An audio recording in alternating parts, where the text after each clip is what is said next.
Good morning, distinguished guests and participants. Welcome to the Visibility and Knowledge Sharing event on advancing women, peace, and security in ASEAN. Participants who have just arrived are kindly requested to proceed to the registration desk located in the foyer, and then make your way into the ballroom and take your seats. For colleagues joining us online, welcome and thank you for being with us today. The event will begin shortly. Please stay connected.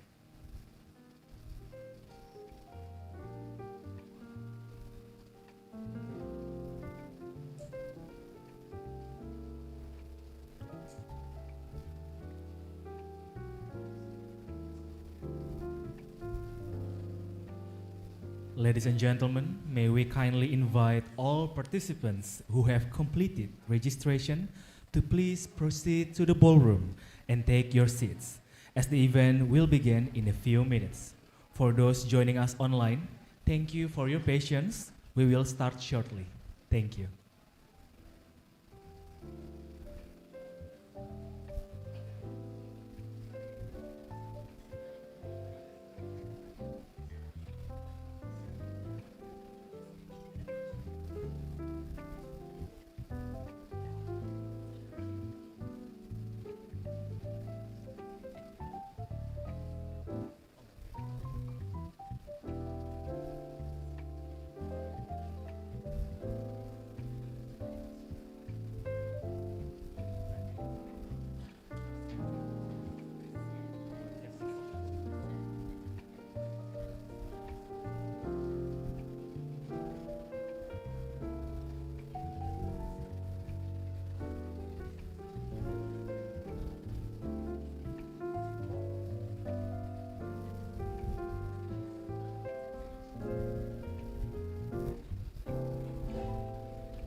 Ladies and gentlemen, once again, may we kindly invite all participants who have completed registration to please proceed into the ballroom and take your seats. And we invite you to take the empty seats in the front, as the event will begin in a few minutes.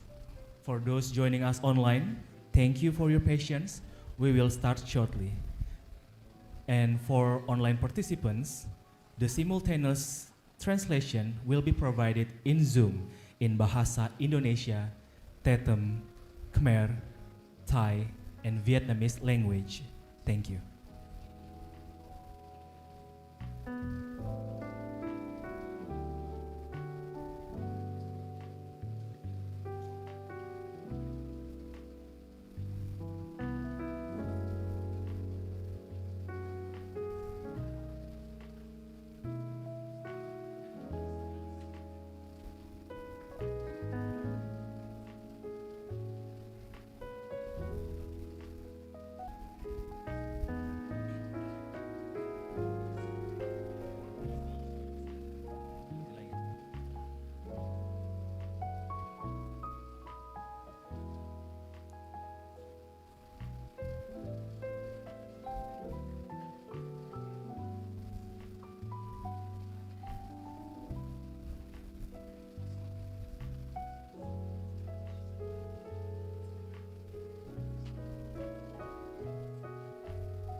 Good morning, distinguished guests, excellencies, ladies and gentlemen.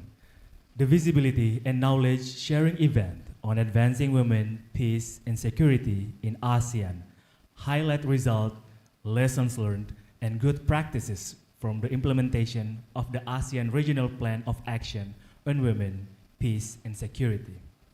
It is an honor for me, my name is Ardi, to guide this event in front of remarkable individuals who are actively shaping a more inclusive and peaceful future for women across ASEAN. Please give a round of applause to every one of us. First and foremost, please allow me to warmly welcome our distinguished speakers and distinguished guests joining us today. Her Excellency, Madam Sorita Kung, ASEAN Committee on Women Cambodia and Chair of the Women Peace and Security Advisory Group.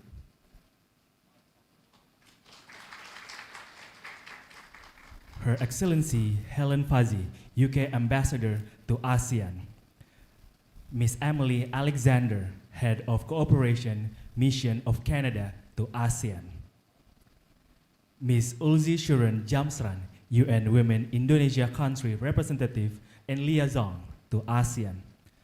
And a warm welcome as well to all representatives from ASEAN sectoral bodies and institutions, ASEAN member states, dialogue partners, civil society organizations, media, academia, and UN colleagues joining us both in person and online. Over the past 5 years, ASEAN has made significant progress in advancing the women, peace, and security, or that we call a WPS agenda, including through the adoption of the ASEAN Regional Plan of Action on Women, Peace, and Security, and the establishment of coordination, monitoring, and knowledge-sharing mechanism at the regional level. With the generous support of the government of the United Kingdom, Canada, and the Republic of Korea, UN Women has worked in partnership with ASEAN institutions and member states to support the implementation of the WPS agenda across the region. As the name of the program, Empowering Women for Sustainable Peace, Preventing Violence, and Promoting Social Cohesion in ASEAN approaches its completion in March 2026, a final independent evaluation has been undertaken. Preliminary findings highlight that the program has been highly relevant and catalytic, strengthening ASEAN's regional WPS architecture, supporting coordination across sectoral, and advancing initiatives at national and community levels. Today's event provides an opportunity to celebrate achievements, share key results, reflect on lessons learned, and showcase good practices, while also looking ahead to the continued advancement of the WPS agenda in ASEAN. To begin our program, it is my great pleasure to invite Her Excellency, Madam Sorita Kung, Chair of the ASEAN Committee on Women and Chair of the ASEAN WPS Advisory Group Cambodia, to deliver her welcoming remarks. Your Excellency, the stage is yours. Please give a round of applause.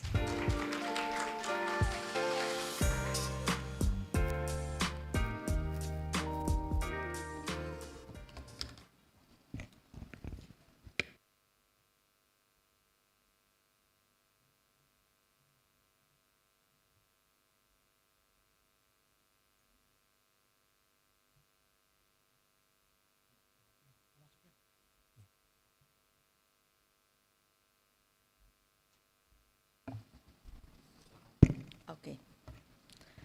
Her Excellency Helen Fuzzy, U.S. Ambassador to ASEAN. His Excellency Boris Mahalimas, Deputy Secretary General, ASEAN Interparliamentary Assembly. His Excellency Aguti Aga Wikasaka Apucha, Executive Director, ASEAN Institute for Peace and Reconciliation. His Excellency Almut Buntaison, representative of Malaysia of the ASEAN Inter-Governmental Commissions on Human Rights. Ms. Azul Aziz Zuel, Jamsran, UN Women Country Representative, and Lian Sun to ASEAN, and Miss Emily Alexandra, Head of Cooperation Mission of Canada to ASEAN. Excellency, distinguished delegate, college ladies and gentlemen, on behalf of the ASEAN Committee on Women and on my capacity as the chair of ASEAN Women, Peace and Security Advisory Group, it is my pleasure to welcome you to the Visibility and Knowledge Sharing events on everything Women, Peace and Security in ASEAN. I would like to begin by express my sincere appreciation to all of you for joining us today, both in person and online. Your presence reflects our shared commitment to advancing the Women, Peace and Security agenda across the ASEAN regions.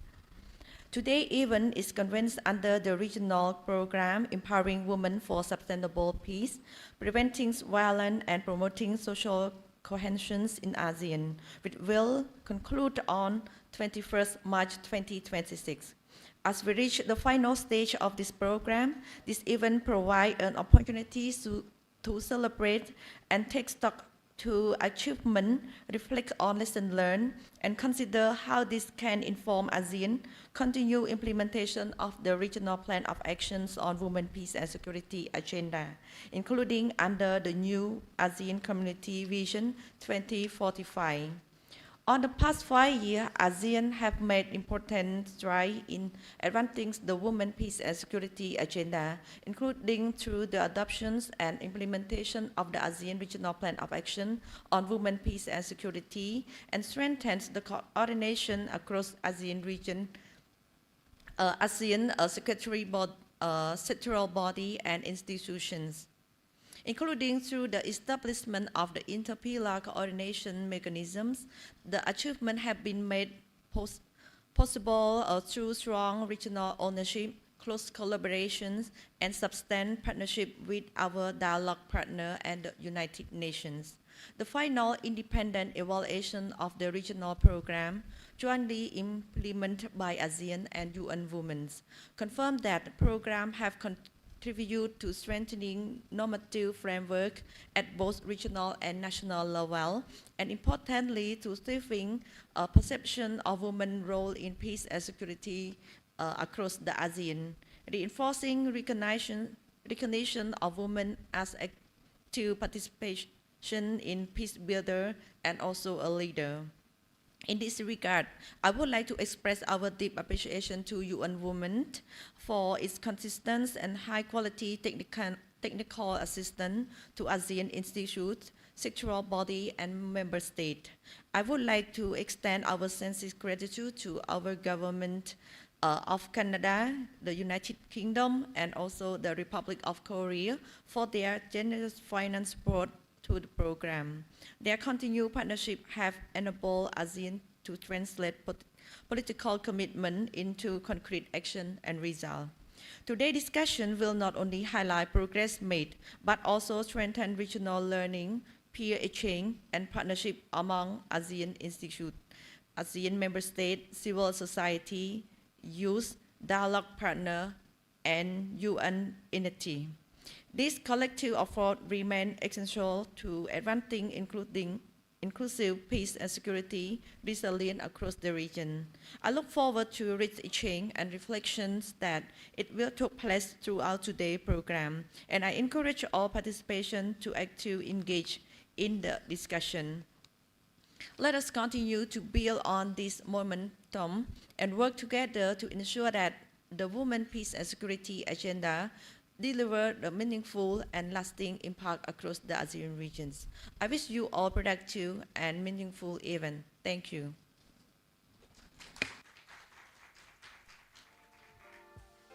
Thank you very much, Your Excellency, for those inspiring remarks and for your leadership in advancing the women, peace, and security agenda in ASEAN. We will now hear the opening remarks for Her Excellency Helen Fuzzy, Ambassador of the United Kingdom to ASEAN. Your Excellency, the stage is yours.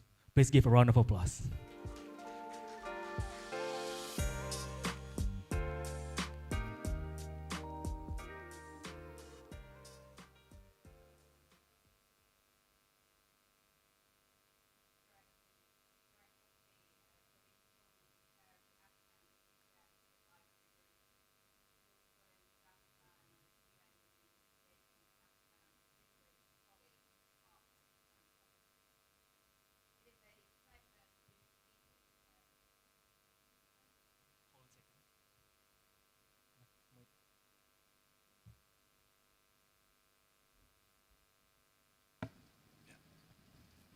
Is that better? Yeah.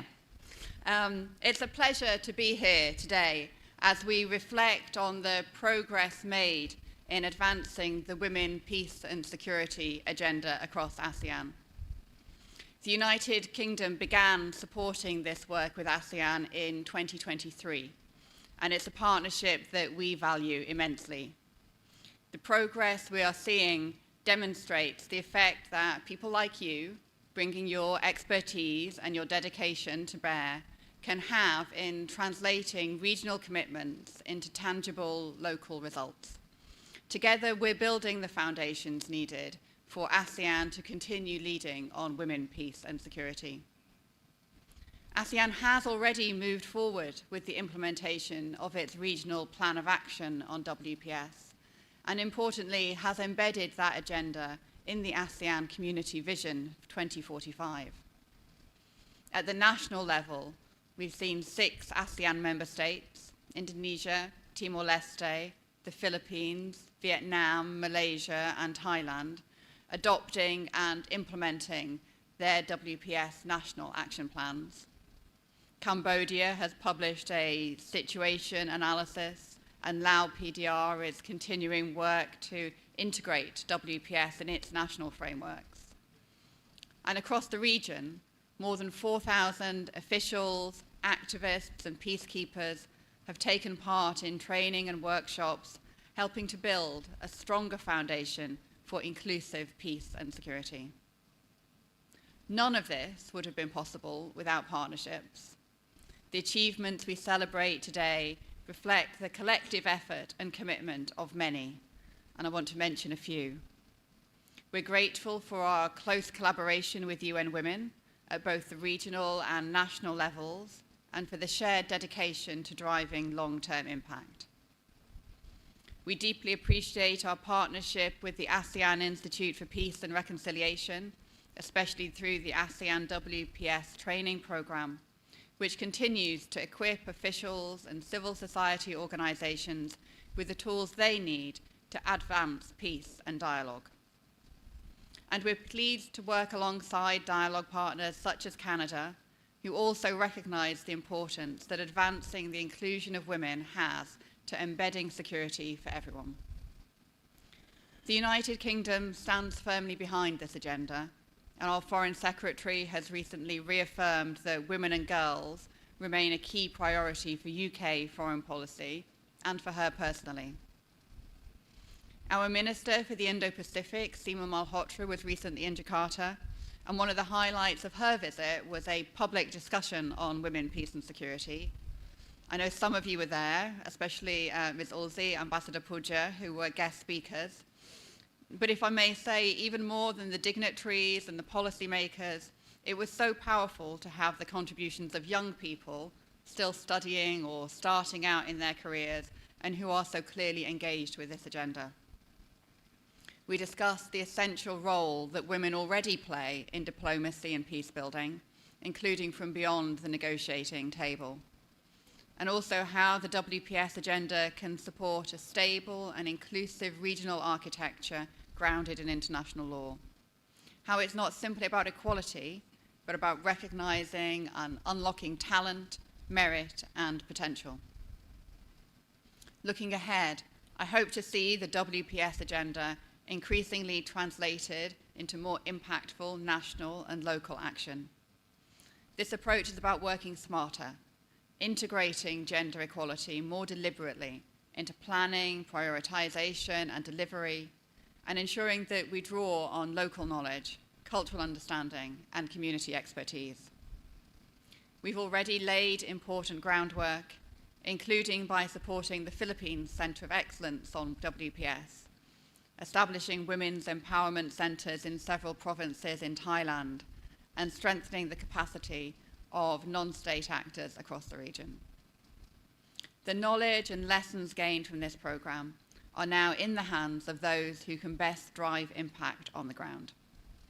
As we move forward, I encourage all participants to use the knowledge and lessons learned from this program to deepen collaboration and to sustain the momentum for women, peace and security across ASEAN.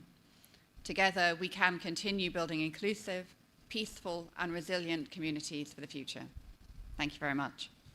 Thank you very much for the opening remarks, Your Excellency. You may return to your seat. It is now my pleasure to invite Ms. Emily Alexander, Head of Cooperation at the Mission of Canada to ASEAN, to deliver her opening remarks. To Ms. Emily, the stage is yours. Please give a round of applause.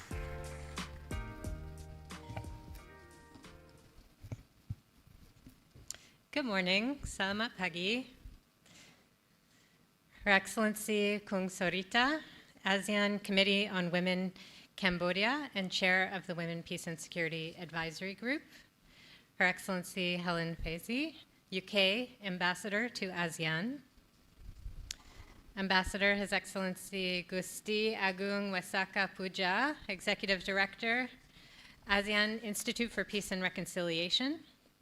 His Excellency Edmund Bon Tai Soon, Representative of Malaysia to the ASEAN Intergovernmental Commission on Human Rights, and Ms. Uzi Surin Jamsran, UN Women Country Representative and Liaison to ASEAN. Excellencies, distinguished delegates, colleagues, and friends. It's an honor to join you today for this important event to discuss and disseminate the findings from the final evaluation from the WPS in ASEAN program and how it supported the development and implementation of the ASEAN Regional Plan of Action on Women, Peace, and Security. I wish to thank the ASEAN Committee on Women, the ASEAN Secretariat, and UN Women for convening this discussion and for providing a platform to reflect collectively on what has been achieved, lessons learned, and good practices, and on what still lies ahead.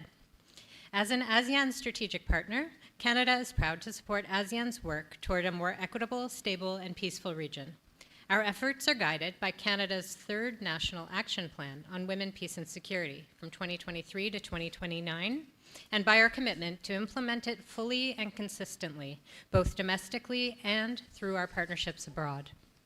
Over the past 5 years, ASEAN has made remarkable advances on the WPS agenda, and Canada is proud to have contributed 8.5 million Canadian, together with the UK and Republic of Korea, to strengthen ASEAN's WPS architecture, regional coordination, and localization efforts.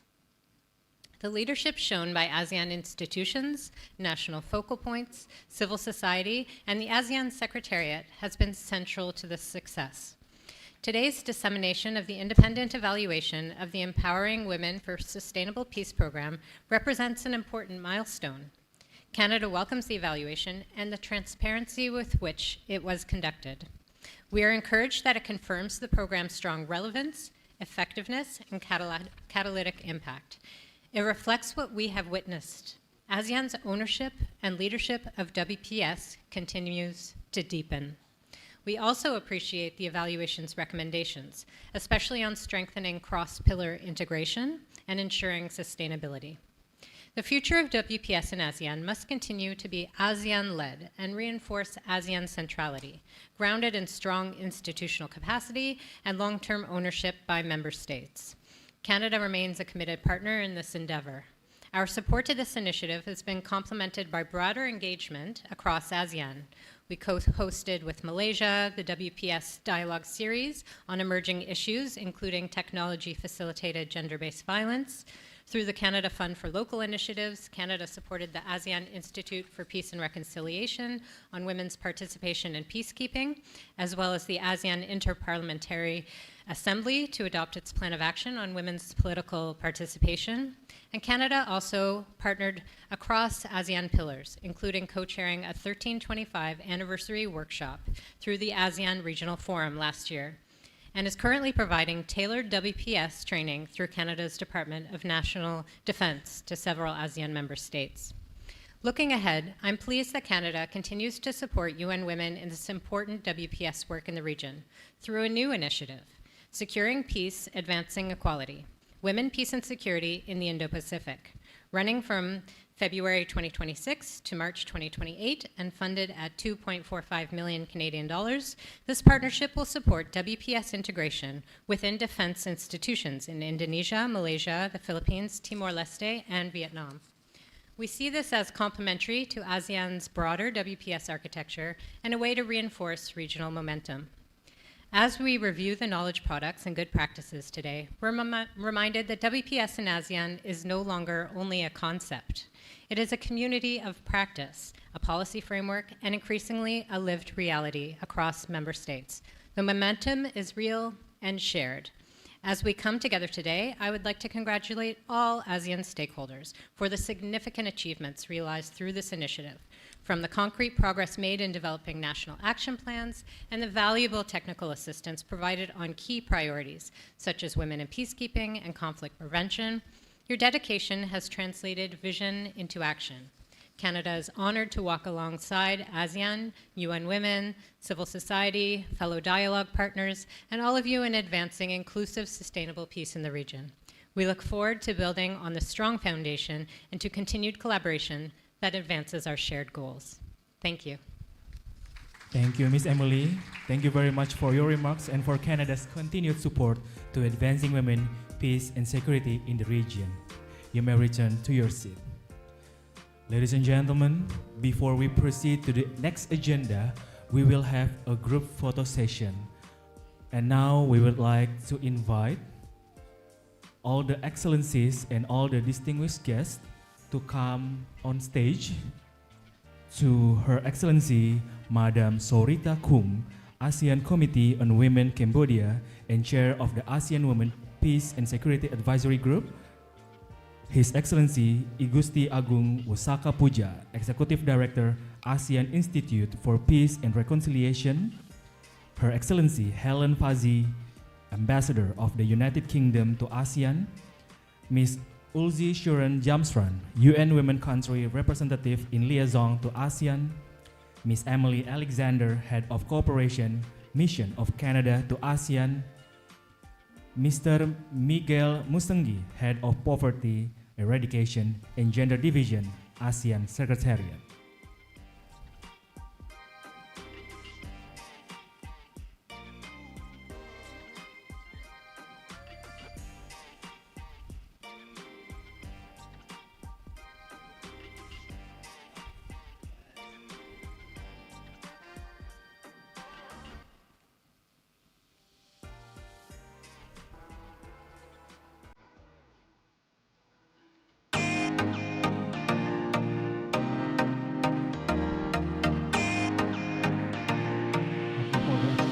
You may remain on your spot, and we would like to invite all the participants to join us on the stage. We will have all the group photo session.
To sit, please kindly sit to the empty seats left. There are 3 more seats left. For those who want to sit, we would like to invite you. There's 2 more seats on the right.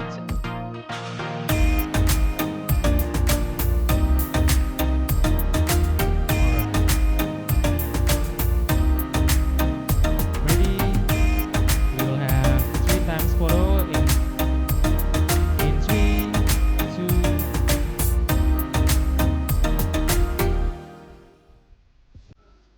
In 3, 2, 1. And then the next one in 3, 2, 1. Last one in 3, 2, 1. Thank you, everyone. And we would like to invite you to return to your seat.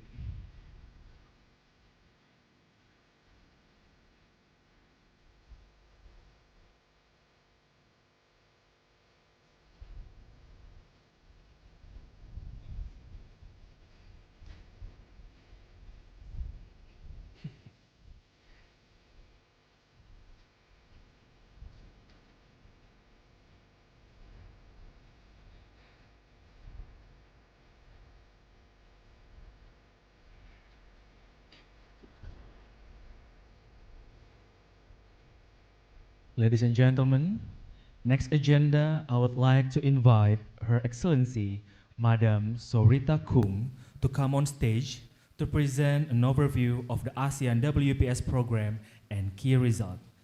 To Madam Sorita Kung, the stage is yours. Please give a round of applause.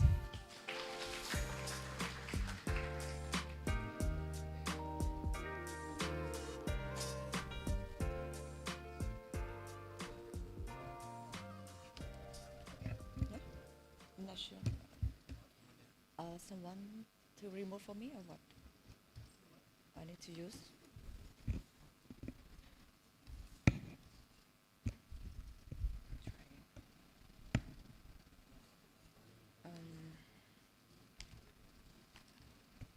Okay, so once again, very good morning, Excellency, distinguished delegate, college friends, and also, ASEC team as well. Yeah, never forget for the team for the support. Yeah, on behalf of the ACW Cambodia and also chair of advisory group on WPF agenda in the regions, it's my pleasure to present you on the overview on the ASEAN's Women Peace Program and the key results achieved over the past 5 years.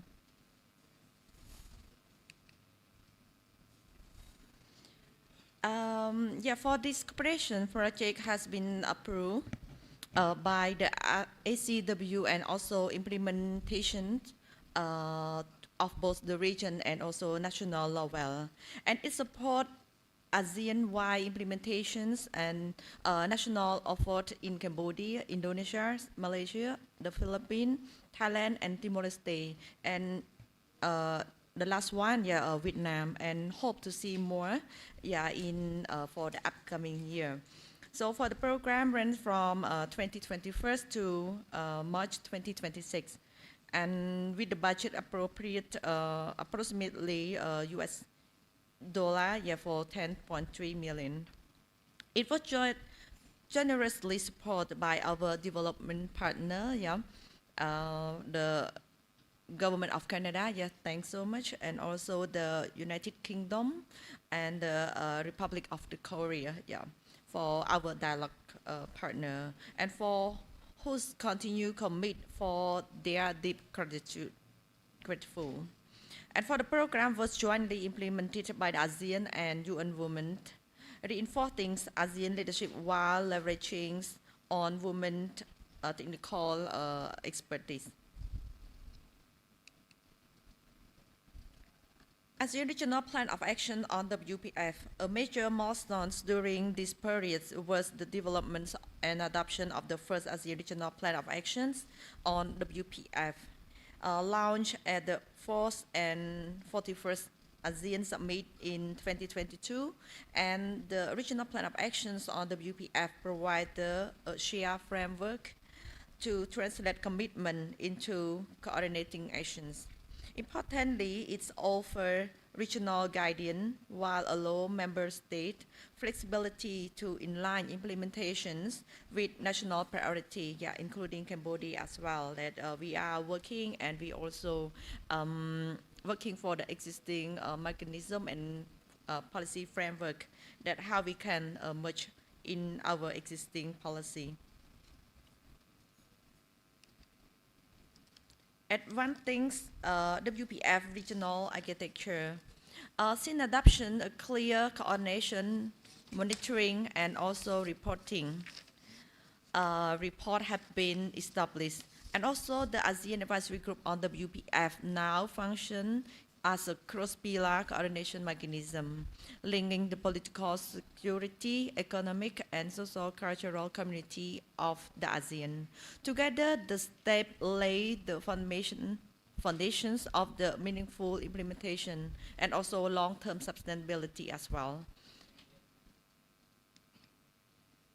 Policy gains regional level. Today, WPF have been integrated into ASEAN Vision 2045 and also PLR strategic plan reflecting substantive political commitment across the ASEAN. Another significant achievement is in 2024, adoption of the Women Political Participation and Leadership Plan of Action at the AIPA General Assembly, reinforcing the role of the parliamentarians in advancing women leadership. Productions of the WPF related evidence and knowledge. A strong evidence base have been adopted to inform implementation of WPF agenda. Over 30 research and knowledge products have been produced, including policy, research, practical toolkit, such as the Regional Plan of Action on WPF, localization toolkit. This evidence strengthen informed dialogue and support localization across member states. Regional knowledge and platform established. Regional knowledge platform have been also strengthened as well. Two ASEAN WPF summits were convened in 2023 and 2025, in line with the Regional Plan of Actions on WPF, which call for the multi-stakeholder platform to be held every 2 years. ASEAN WPF website and knowledge hub was established as ASEAN Central Dynamic Online Platform for Women, Peace and Security. Since the launch, the hub have reached over 28,000 users, record more than 3,500 downloads, and also now host over 120 knowledge products. Another milestone is in the design of the WPF community of practice. Multi-stakeholder platform was developed in 2025 by ASEAN IPR, consultations with over 300 participation. It will be enhanced collaboration and knowledge sharing across the ASEAN. And together, this platform institutionalize regional exchange and substance engagement. For the capacity development and also deliver at the scale. Capacity development have delivered at the scale like more than 15,000 stakeholders across the region was reached. Importantly, the measure of participation report increased confidence in applying WPF knowledge in practice. And this reflects not only participation, but meaningful learning and uptake.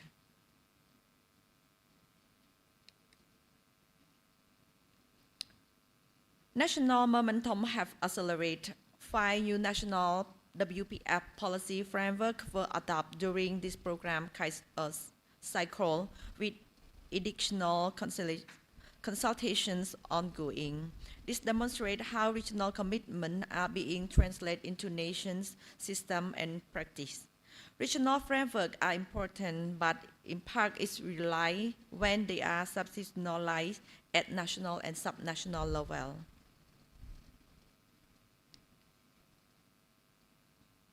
Evaluations, validations. Importantly, the final independent evaluation also confirmed that the program strengthened normative framework and contributing to perceptions of the women's role in peace and security across the ASEAN, reinforced recognitions of women as active peace builder and leader. It's also found that human rights and gender equality were systematically integrated throughout the project implementation. And yes, you will hear more detailed finding in the next sections. So for the looking ahead, as this program concludes at the end of March 2026, and the foundations are strong. ASEAN have strengthened coordination mechanism now, robust evidence-based regional knowledge platform, and accelerate nation uptake. However, sustainable and scaling progress will be require more systematic implementation and broader engagement across sector and continued allocations of the financial and also human resource, including through government budget, support from the dialogue partner, and also innovative financial approach. Gender responsive budgeting can be an important tool to strengthen government budget allocation for the implementation of the National Plan of Action. And this includes engagement of the private sector and security institutions, particularly in the context of the evolving and increasing the conflict security challenge, including cyber security, climate-related risk, disaster, and also transactional threat. Under the ASEAN Vision 2045, the agenda must continue to be systematically implemented and equip resources to respond to these emerging and complex security related. So these progress achievements over the past 5 years provide us a strong foundation for the next chapter of the ASEAN-led implementation. Yeah, thank you.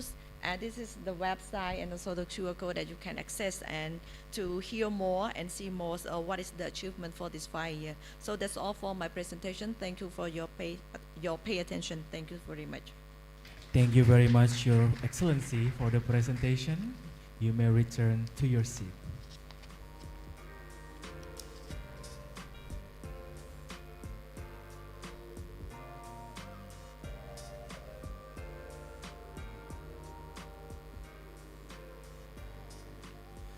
Ladies and gentlemen, we will now invite you to watch a short video titled Journey of the ASEAN WPS project, which highlights the key milestones and key experiences from the program. Please direct your attention to the screen. Enjoy the video. The Women, Peace and Security agenda was founded on a simple yet powerful idea. that true peace is inseparable from the equality between women and men. Only a peace based on the right and dignity of every individual can truly be lasting.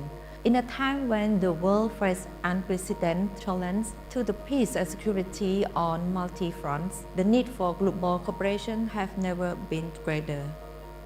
Amid rising political tension and growing uncertainty, the call for solution is louder than ever. That's why the Women, Peace and Security agenda is more relevant today than it has ever been before. ASEAN remains a cornerstone for peace and stability and in Indo-Pacific regions, playing a pivotal role in shaping the future of the dynamic part of the world. ASEAN vision for peace and security is not just about stability. It's about ensuring that inclusive and equality are at the heart of sustaining peace. Building on the recommendation from the ASEAN Study on Women, Peace and Security, ASEAN developed the Regional Plan of Action on WPS. Rooted in the region-rich diversity and the synergy between regional and national efforts, ASEAN has transformed its commitment into tangible action. Finding the common ground, ASEAN took a critical step by bringing together in a wide range of the stakeholders who would otherwise never have worked together, fostering stronger ownership and relevance of the WPF agenda in the region. Culminating these efforts, Empowered Women for Sustainable Peace project was launched in 2021. Such a coordinated, resourced, and dedicated program on WPS has never been designed and implemented with ASEAN and for ASEAN before. What's been really powerful about this initiative is how it has brought regional, national, and local perspectives to drive change. ASEAN adopted the ASEAN Regional Plan of Action on Women, Peace and Security, or RPA-WPS, in 2022. a critical milestone achieved for the region. The RPA-WPS is a policy tool not only for the region but also for the member states, enabling them to localize WPS agenda within their unique context, while collectively contributing to the regional framework. The first ASEAN WPS Summit took place in 2023 in Yogyakarta, Indonesia. It was a great opportunity to galvanize in the region for the implementation of the Regional Plan of Action. It brought together high-level representatives from the member states together with academics and civil society to identify regional priorities and partnerships to drive action. We've seen how regional policies, dialogues, and diplomacy to advance the WPS agenda has translated into concrete action and emerging good practices at national, local, and community levels that promote social cohesion, bringing meaningful changes to the lives of people in the communities.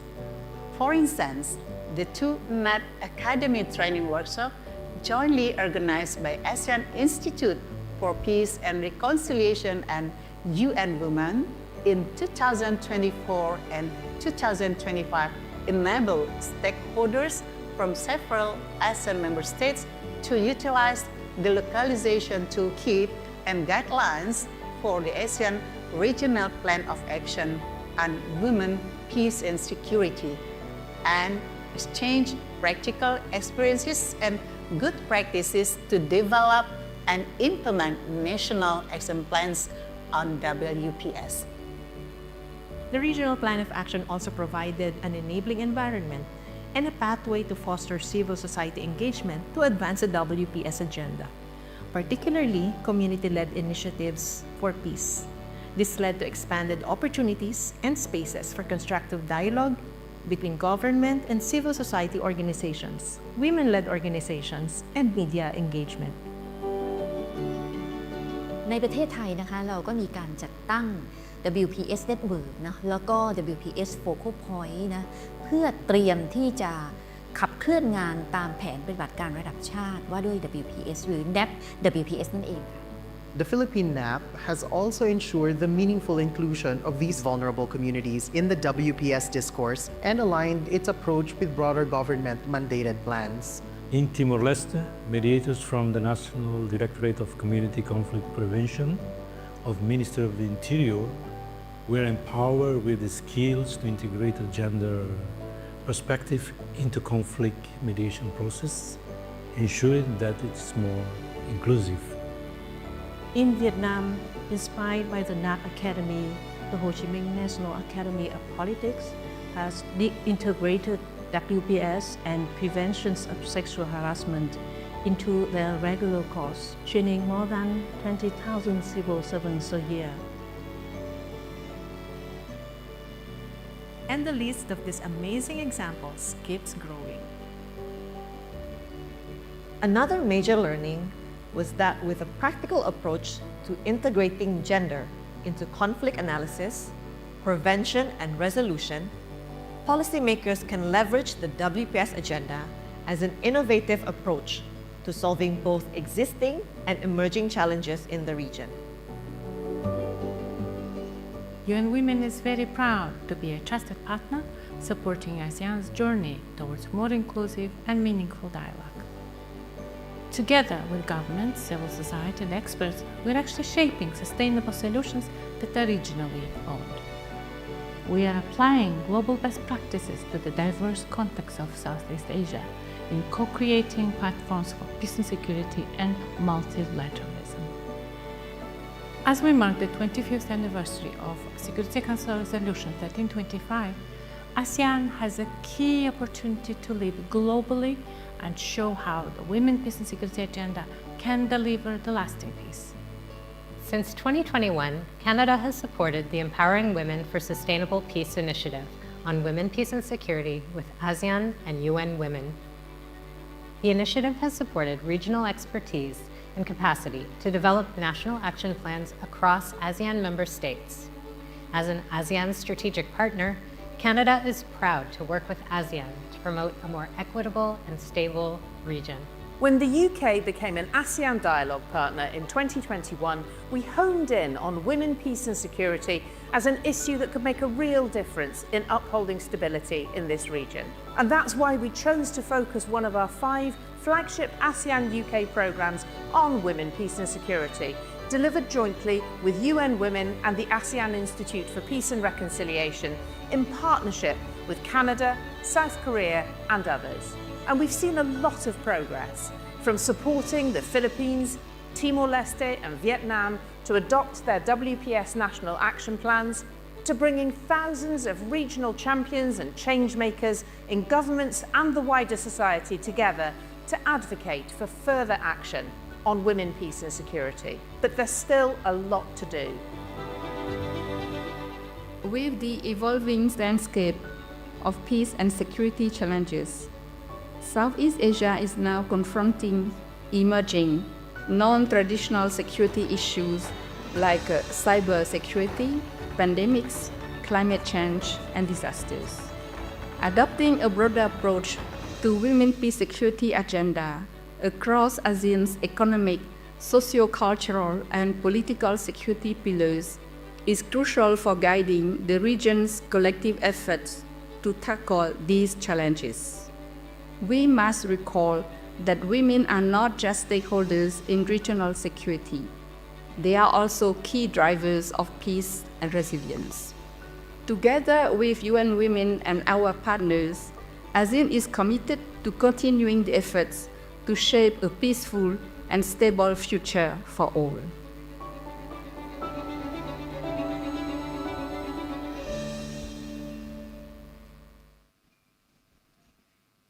Ladies and gentlemen, thank you for all the support. We will now move to a presentation on the key findings and lessons from the independent evaluation of the ASEAN WPS program. It is my pleasure to invite Ms. Nurul Muhammad Rashid as a Regional Advisor for Governance, Peace and Security at the UN Women Regional Office for Asia and the Pacific to present the findings. To Ms. Nurul, the stage is yours. Please give a round of applause.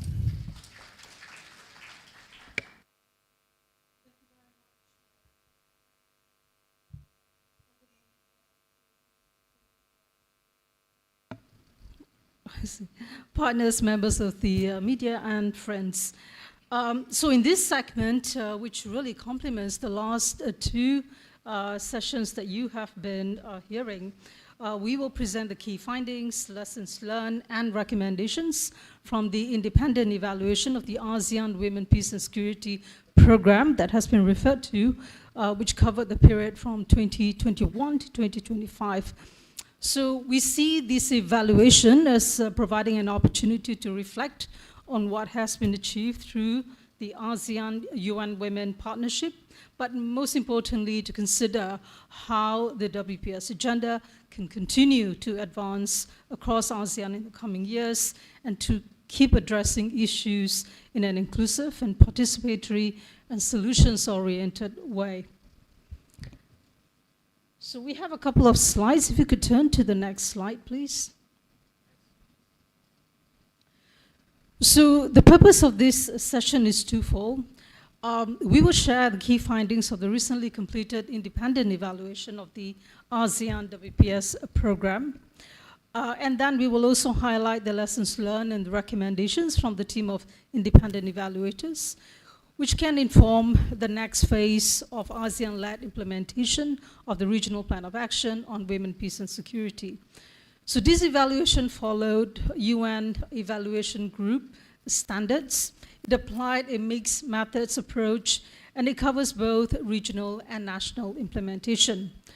More than 200 stakeholders across ASEAN were consulted, including government partners, ASEAN institutions, civil society organizations, and community actors.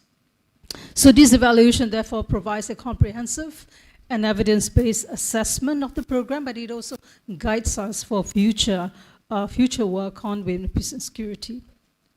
On the next slide,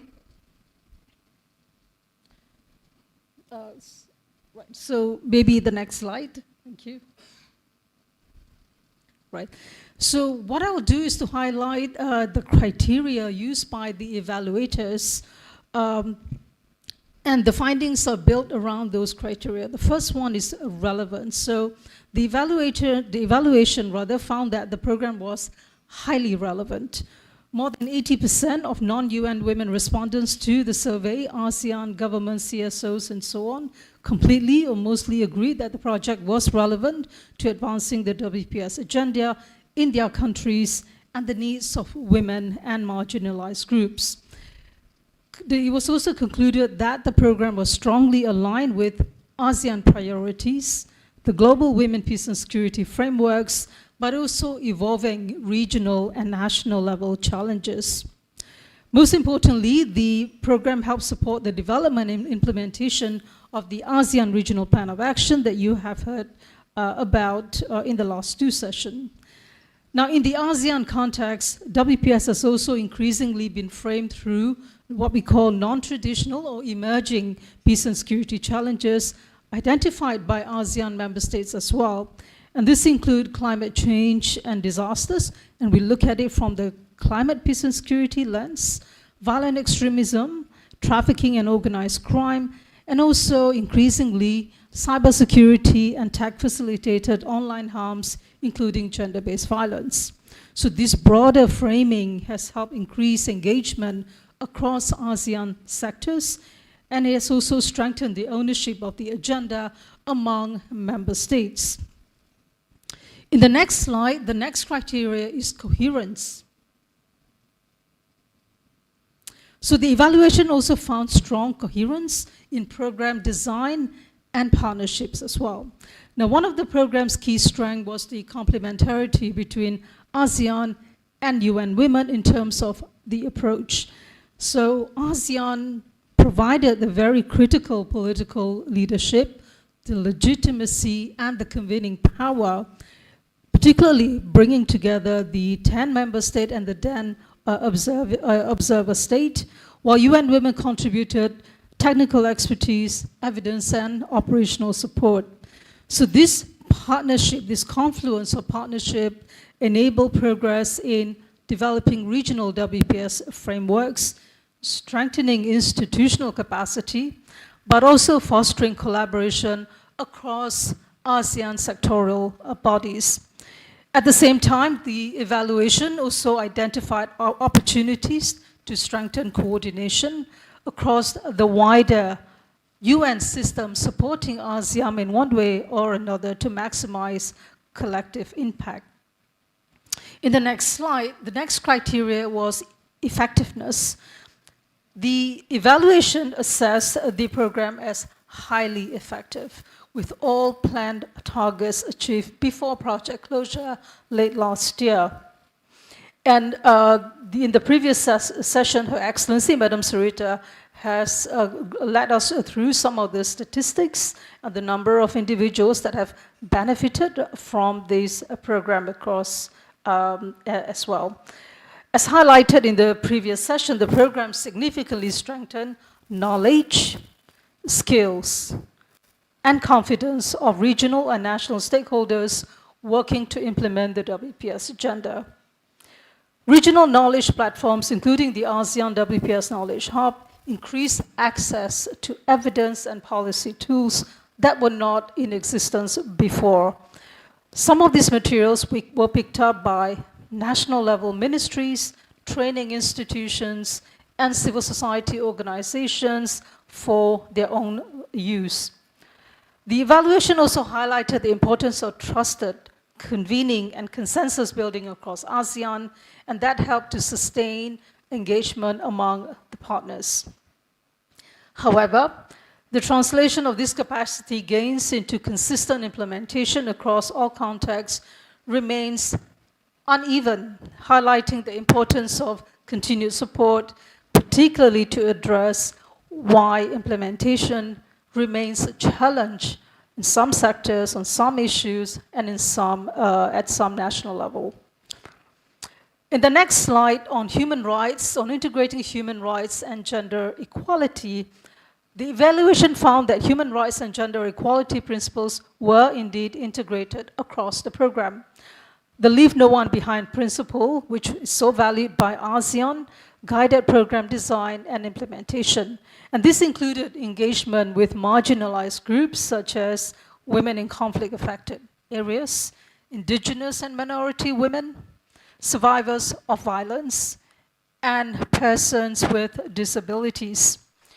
Now, these efforts improve participation and visibility of diverse groups to government and strengthen accountability to communities previously excluded from peace and security dialogues and efforts. We also saw several ministries at the national level integrating intersectional priorities in new policies. However, inclusion remains, again, uneven across institutions as peace builders, mediators, and committed as peace builders, mediators, and community leaders.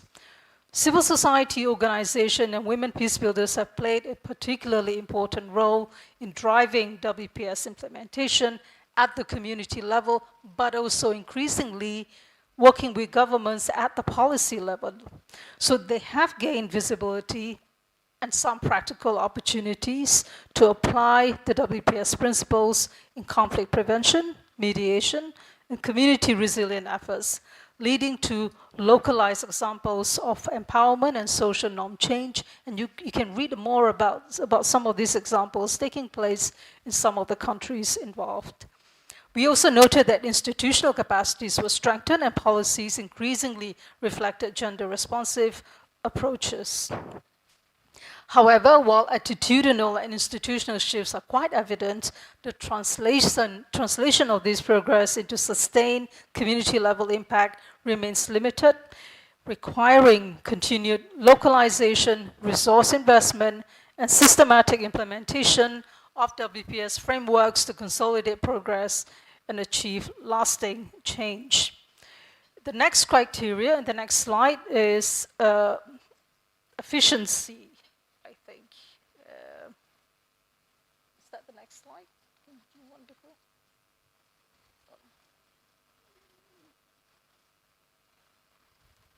That's slide 8.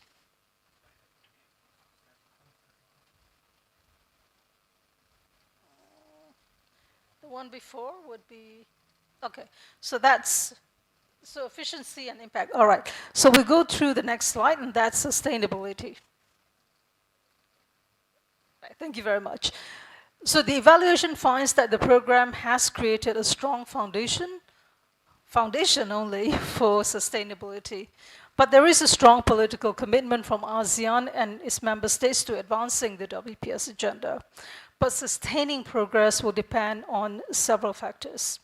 First, continued institutionalization of WPS within ASEAN bodies and member states, predictable and sustained financing, continued engagement with civil society, and effective coordination across partners.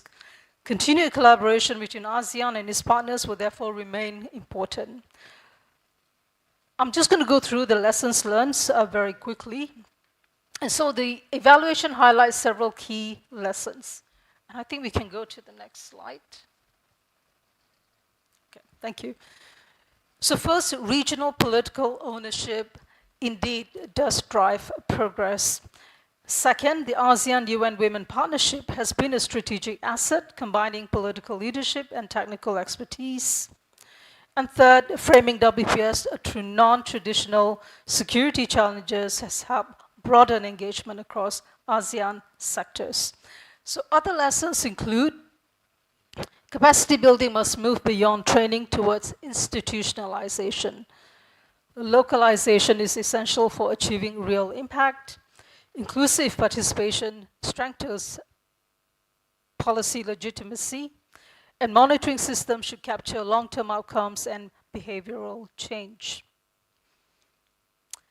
But also the evaluation found that what distinguished the program's success was not only what was delivered, and in the last session you've seen what was delivered, but how it was delivered, through facilitation that bridged divides, translated regional norms into actionable tools, which broadened the WPS agenda beyond traditional peace and conflict boundaries to encompass non-traditional security issues as explained earlier. Right, so if you go to the next slide, we will discuss the future of ASEAN WPS implementation. And looking ahead, it is important to note that the evaluation identified several priorities. Slide. The first is to strengthen engagement of ASEAN member states. The second is to improve links between regional frameworks and national implementation. The third is to institutionalize capacity development, which must be consistent and resourced. The next is to balance policy development with practical implementation. The evaluation also highlights a growing risk of what they call overnorming. And this is important to note this. That is, we are placing disproportionate focus on frameworks, guidelines, statements of intent at every level, while concrete implementation and monitoring at the national and local level lags behind. While ASEAN's policy achievements represent genuine progress, the report noted that there is concern that excessive emphasis on policy production could divert attention and resources away from operationalization, field-level learning, and demonstrable change in women's security and participation. The evaluation also highlights the importance of UN Women's practice in maintaining proximity with the ASEAN Secretariat, and that has proven really valuable for timely assistance, coordination, and building trust.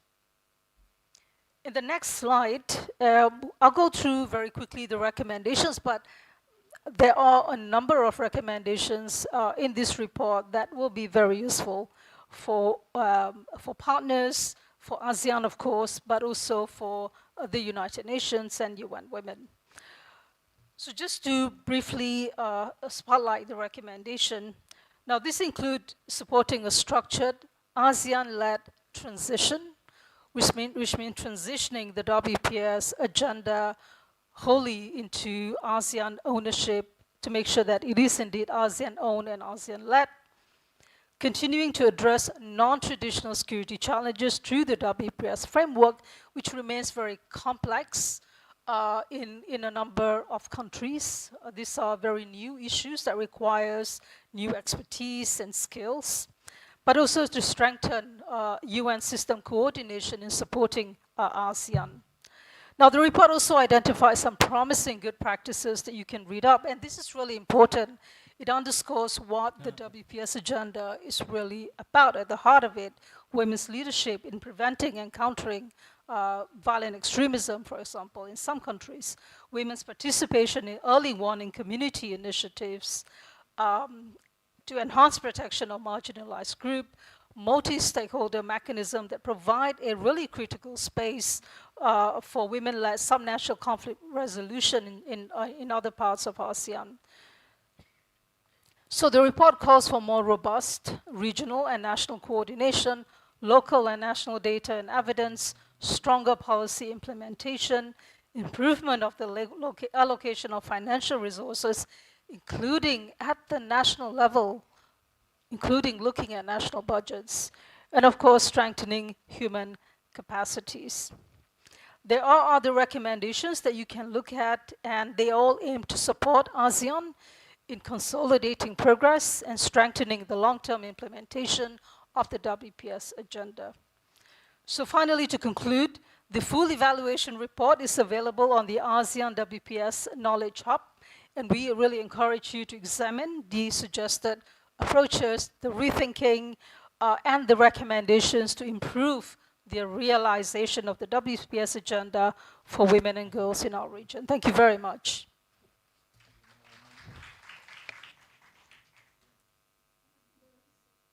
We do have a few minutes, I think, for Q&A or any other additional comments and observations by participants. Thank you very much, Ms. Nuro, for sharing these important insights. You may remain on the stage and please take a seat at the seats provided.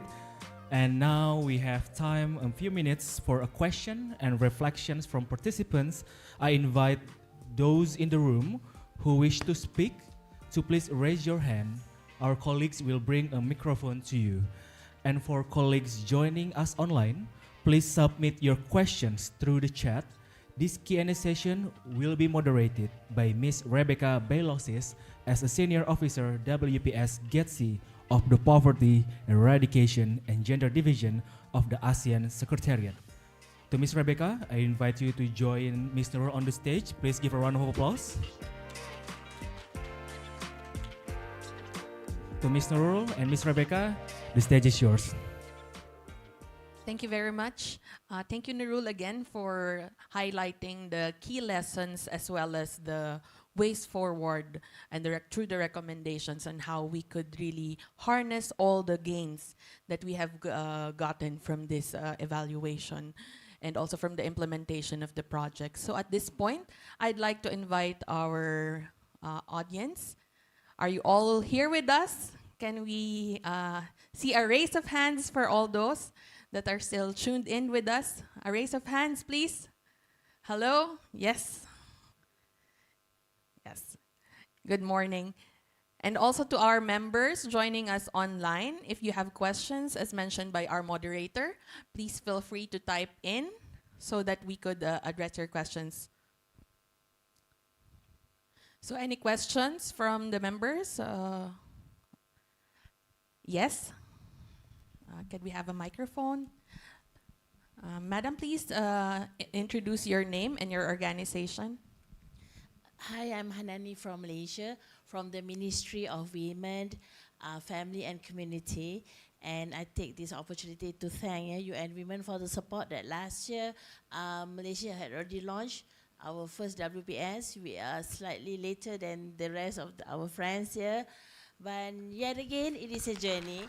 And I really love, because the first topic, I mean, one of the first things we discussed today is in terms of monitoring and evaluation.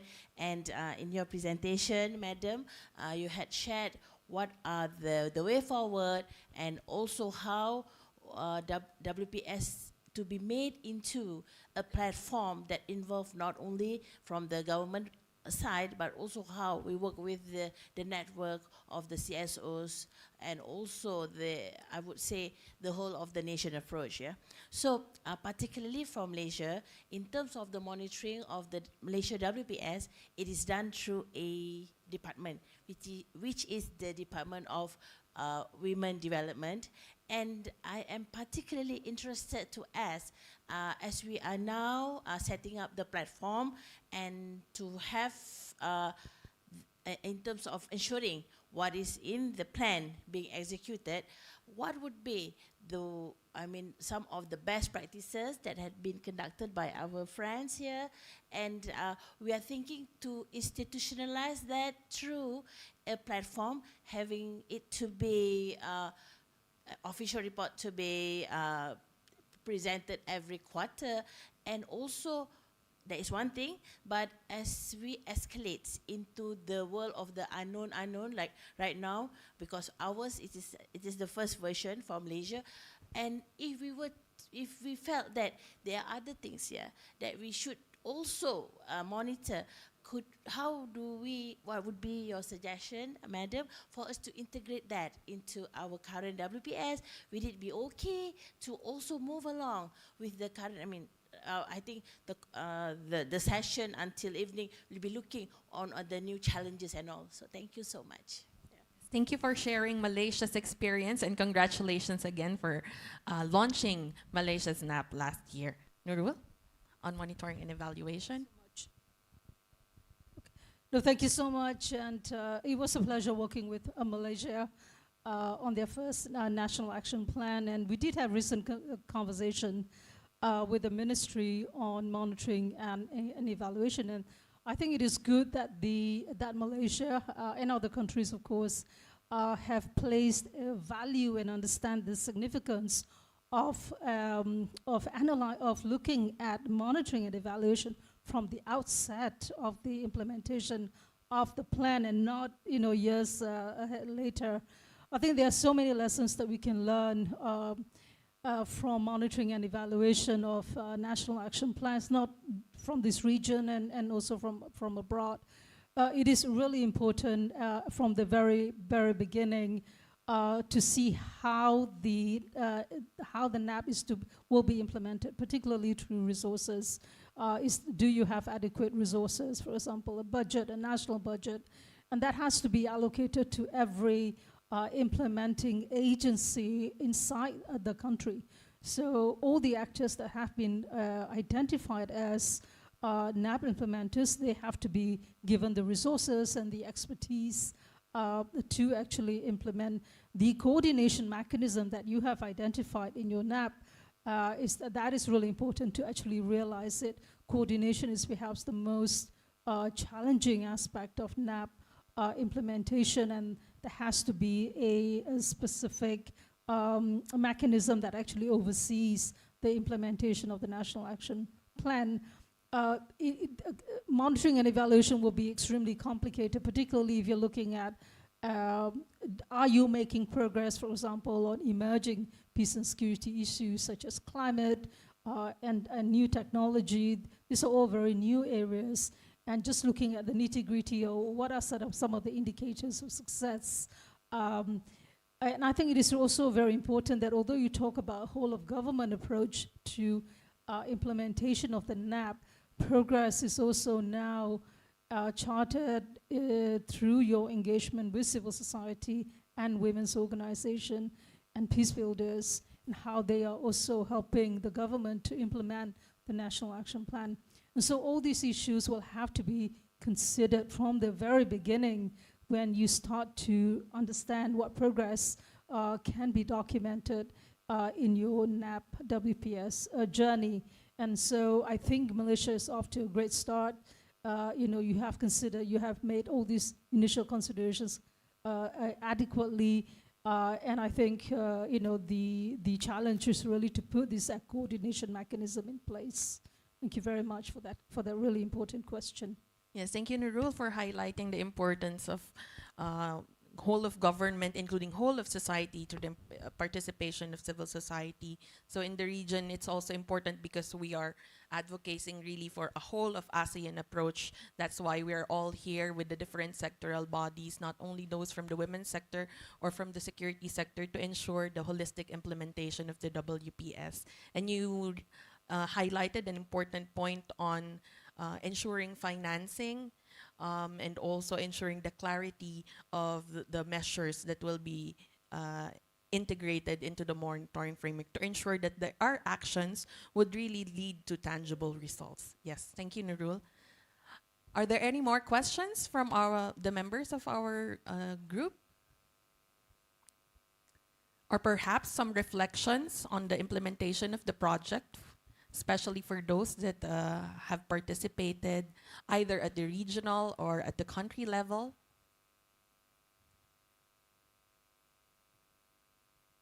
Yes, Emily.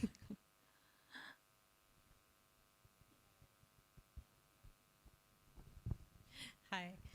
I think one of the reflections that was very interesting in Nurul's presentation was the reflection on the focus of policy, and that maybe some of the concrete elements were not as emphasized. However, in my experience and a lot of what I saw, there actually were a lot of really concrete elements related to this project, and I'd appreciate your reflection on that particular finding and the sequencing and balance of the having to establish first a framework within which to work so everyone has common understanding and knowledge, the capacity building work, and then sort of the concrete elements, and actually the remarkable speed across 5 years, especially, no offense for ASEAN, which was achieved, because, consensus often takes time, but in this case we saw strong consensus very early,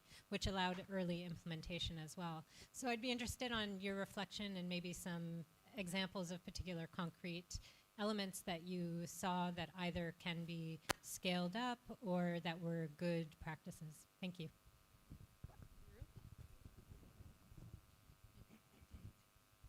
Thank you very much. And that particular finding was highlighted. I think it's a way of looking forward, let's say, to the next 5 to 10 years.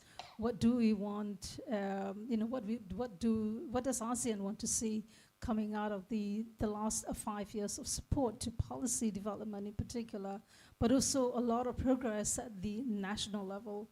I think the key is really, it is about national level development. ASEAN is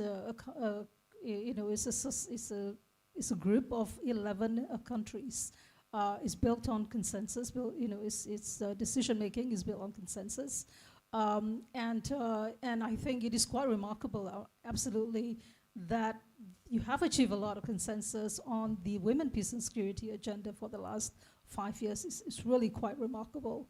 I think there is expectations, particularly coming from having spoken to not only member states but also civil society, women's networks. There are expectations. What are we going to see for the next 5 years, in the next 10 years? Because we do want to achieve peace in this region. We want to achieve security for women and girls in this region. So how do we do this now that we have achieved so much in terms of building consensus, national level work? How do we now come together collectively as ASEAN bodies to achieve that peace and security for women and girls in all the countries in Southeast Asia? And so I think those reflections really, it also comes from our conversation with women's groups, with women's networks, and they have worked really hard at the local community level to contribute to peace, as they have done for many decades. And so there is some expectation as to what will change now. What else are we going to do on the women, peace, and security agenda? And for UN Women, of course, we have clarity across the Asia and the Pacific region as to how we can support member states going forward. The new program from Canada, for example, focuses on the defense sector with a very new approach. And that's really important too, looking at how security sector will now advance the women, peace, and security agenda. And so I think there are concrete achievements. We are seeing that a lot at the national level. The national action plans are quite remarkable to see, the number of countries that have actually started to integrate or reflect WPS in national action plans. We want to see a lot more. Of course, we want to see really strong implementation, inclusive process of implementation, greater engagement with civil society. So those are some of the elements that we would now have to discuss, and also for ASEAN member states to discuss among themselves, because we definitely can make it stronger. We can definitely advance the WPS agenda and not regress. We're seeing a lot of regression on gender equality and women's empowerment across the region, not just across the region, but across the world. And we want to make sure that this region does not regress on the remarkable achievements and gains. So yeah, thank you very much. Thank you, Nurul, and thank you for highlighting how this project has bridged the regional, national, and even community level initiatives on WPS to consolidate this. So from the regional, from the frameworks that we have, you have highlighted the national level implementation and also the participation, the crucial participation of civil society and those at the community level. I would like now to acknowledge questions coming from our participants joining via Zoom. So the first question is from Ms. Sridanti Anwar, our ACWC representative for Women's Rights of Indonesia. From one of the findings mentioned about the institutionalization of capacity building, could you give examples of how we can do this at the regional level? Thank you very much. And I've been thinking about that quite a lot. Because we are trying to do that work at the national level. And this is really because, as you know, the funding space is shrinking, and so there might be less support. So how do we sustain capacities, but also how do we retain and sustain capacities on women, peace, and security, so that there will be continued commitment and political will to work on women, peace, and security, which is not an agenda that stops after a project stops. It actually continues. And there continue to be high expectations among women from government to implement the WPS agenda. The best way to do it is really to have the skills within ministries and within agencies that are actually implementing the WPS agenda.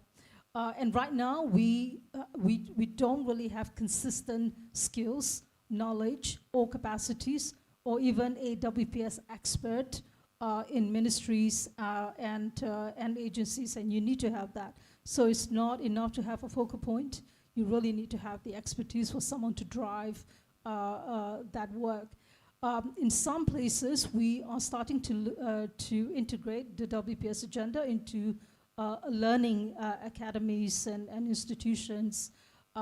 In the Philippines, for example, now you have the WPS course in the BAM region that's being managed by an academic institution. So that's one way to integrate the women, peace, and security agenda, so that the local teaching or training institutions can in turn support government and new government officials coming in to work on the women, peace, and security agenda.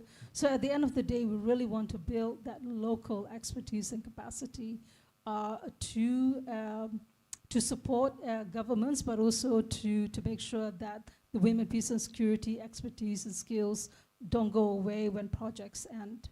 So that those are a couple of ways to integrate to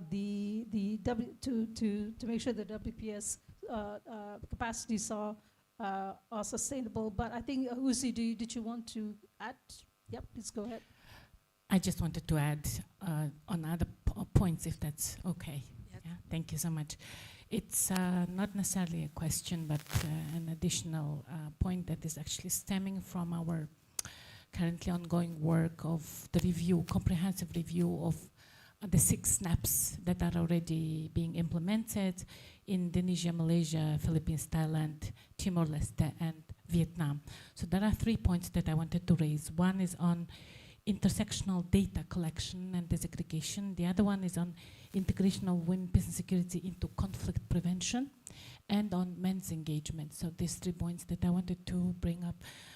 On intersectional data and disaggregation, as all of us who are sitting in the room, we recall that the Regional Plan of Action as monitoring and evaluation framework calls a very concrete data disaggregation, not only by sex, but also by age, race, ethnicity, and other intersectional variables across all the pillars.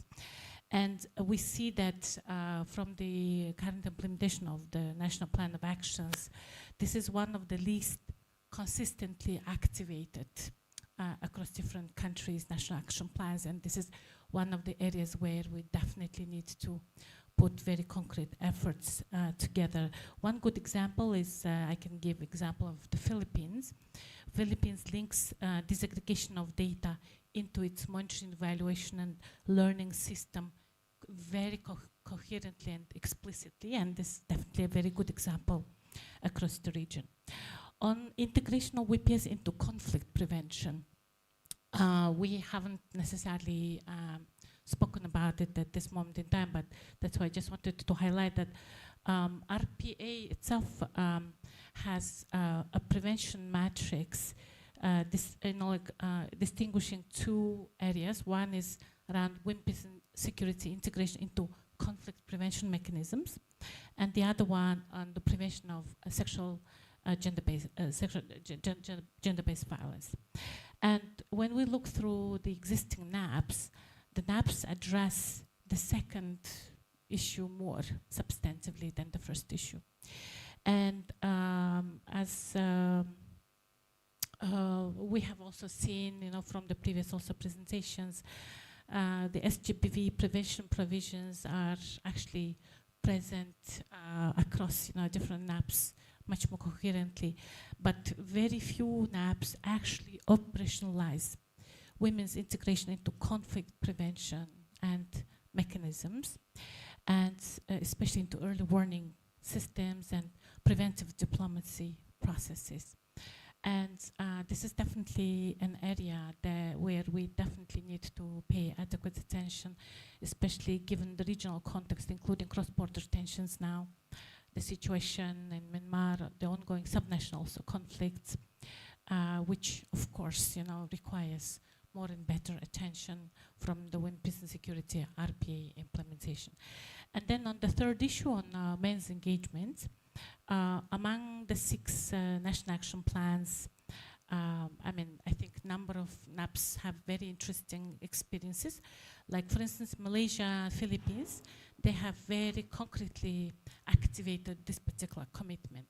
And the Philippines one, for instance, on gender transformative framing positions, basically institutional reform and norm change as a core, for the engagement of men, so which is very commendable.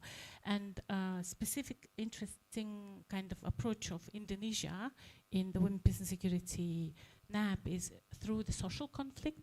And even through the social conflict, they actually managed to mandate specific programming, primarily, of course, on protecting women, but with engaging of concrete men and community leaders. So these are the points that I just wanted to complement as we move forward with and how we also need to pay attention to. Thank you so much. Thank you very much, Ozzy. Thank you very much, Nurul. So indeed, that's pointing out to really institutionalization. So with capacity building, it's not just, with this project, it's not treated as a one-off event. It has been treated in a strategic way that the knowledge would really be sustained and that it will influence the different ministries for them to be able to deliver on this WPS agenda. And I'd like to pick up on your point, on your last point, on men's engagement. It's Women's Month. It's Women's Day in most of the ASEAN member states. So, but with your last point, you have emphasized the important role of engaging men because it's the Women, Peace and Security Agenda, WPS. So we often think of the women, but it's important that we engage the men and that they understand the importance of having women's perspective integrated into peace and security decision-making and processes. And with that, I'd like to acknowledge all the men in the room. Please stand up. All the men who are participating here, it contributes really to the sensitization. Yes, thank you, sir, for standing up and making this WPS agenda really a mainstream agenda and not just a standalone agenda on women. So with that, we're really having a very lively discussion, but I would like to do a time check. It's already 9:48. If you could kindly allow us one more question from the, from our representative from Timor-Leste. Thank you very much for the opportunity. Good morning, everyone. Here I just would like, I'm not going to talk about the implementation of our National Action Plan because my colleague Judith will share with us. But I just would like to ask Ms. Nurul, have you include Timor-Leste's implementation on WPS in your evaluation or not? Thank you.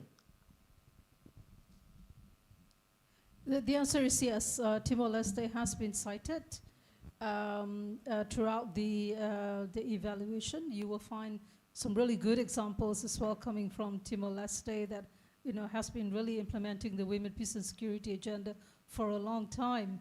And so we do have some good practices that we have noted from in the evaluation report. Please do take a look at the report as well. Thank you. Yes, thank you. At this point, there are actually questions coming from the online. Perhaps after this, there will be time to address them, Nurul, to address them.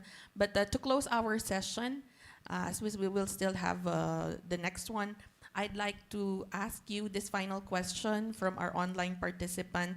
So this is from Amjad Ali Bati from Pakistan. So it's seeing how our initiative is not really localized within the region, but it's really affecting other regions. So his question is, in societies where a generational gap exists, what role can Gen Zs play in promoting women's development and empowerment while respecting cultural sensitivities? Yes. Does anyone want to take that question? No, thank you so much. You know, Pakistan, we are working with Pakistan. In fact, we had a big conference last year in Pakistan at WPS, and we invited ASEAN to share their experiences on implementing the Women, Peace and Security agenda. And so I just want to highlight that we have always cited ASEAN as a good example for sharing lessons, particularly at the regional level. For Gen Z and other young or the younger generation, UN Women place a lot of emphasis on improving or helping them to find spaces to work on the Women, Peace and Security agenda. We have a couple of initiatives. We launched what we call the Gen Forum in 2024 with the support of Australia. And that brought together young people from across the Asia and the Pacific region, including from Southeast Asia, of course. And they came together a few times already, including an ongoing sort of training for them.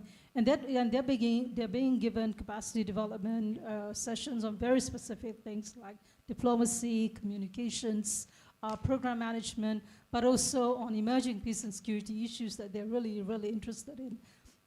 What is exciting about bringing them together is that these young people are really interested to work with the government. They don't want to work independently. They know that their efforts should inform policy, that they have something important to say on peace and security issues. They just need the space, the trust, and the convening with government policymakers so that they can also contribute to decision making. And we've been doing this for the last 5 years or so across the region, and it has been quite effective because there's this perception that there's always this lack of trust between government and civil society, peace builders, indigenous, environmentalists, and so on and so forth. But it's really not true, and if you bring people together and convene them to discuss what we call the solutions-oriented type of conversations, I think both sides will see the value of working with each other. And I want to say that there has been a really distinct improvement when we convene women civil society, young people, including the Gen Z movements, if you like, and government to talk about really practical solutions to problems that are just causing a lot of insecurity in many countries. So I would say look at the Gen Z population, or the Gen Z generation, if you like, as also partners in finding solutions to peace and security, and not to think of them as troublemakers or young people who don't know anything. They have really good ideas, and that they can help a government with decision making. Thank you, Nurul. And thank you for that question. It really shows how this agenda remains relevant, with various stakeholders remaining engaged and willing to participate in advancing the WPS agenda. So with that, I thank you, Nurul, for your valuable insights, and I now give the floor back to our host. Okay, let's give them a round of applause. Thank you very much, Ms. Nurul, for sharing these valuable insights. And thank you also to Ms. Rebecca for moderating the discussion and guiding the Q&A session. We appreciate the thoughtful reflection and questions from participants, both in the room and online. And now, ladies and gentlemen, we will now take a coffee break of around 20 minutes, and we will come back at 10:15. So refreshments are available outside the ballroom. For colleagues who are fasting, please feel free to use this time for network and visit the publication stand, where you can explore a range of knowledge products developed under the ASEAN Women, Peace and Security Program, including research, guidance tools, and other resources. Once again, we will resume the program at 10:15. So may I kindly invite everyone to return to the ballroom a few minutes before that time. Thank you.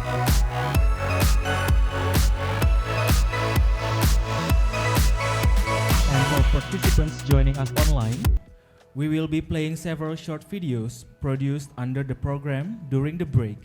These videos showcase concrete examples of how the Women, Peace and Security agenda is being implemented at the community level across Southeast Asia, highlighting the work of local women leaders, civil society organizations, and communities advancing peace and social cohesion.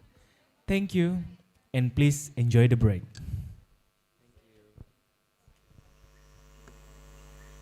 ช่วงหลายปีที่ผ่านมาองค์กรและเครือข่ายสตรีในประเทศไทยโดยเฉพาะกลุ่มที่มีผู้นำหญิงมีความรู้ความสามารถและศักยภาพเพิ่มขึ้นอย่างต่อเนื่องในหลายประเด็นไม่ว่าจะเป็นความเสมอภาคระหว่างเพศการยุติความรุนแรงต่อผู้หญิงและก็รวมถึงการมีส่วนร่วมในประเด็นสันติภาพและความมั่นคง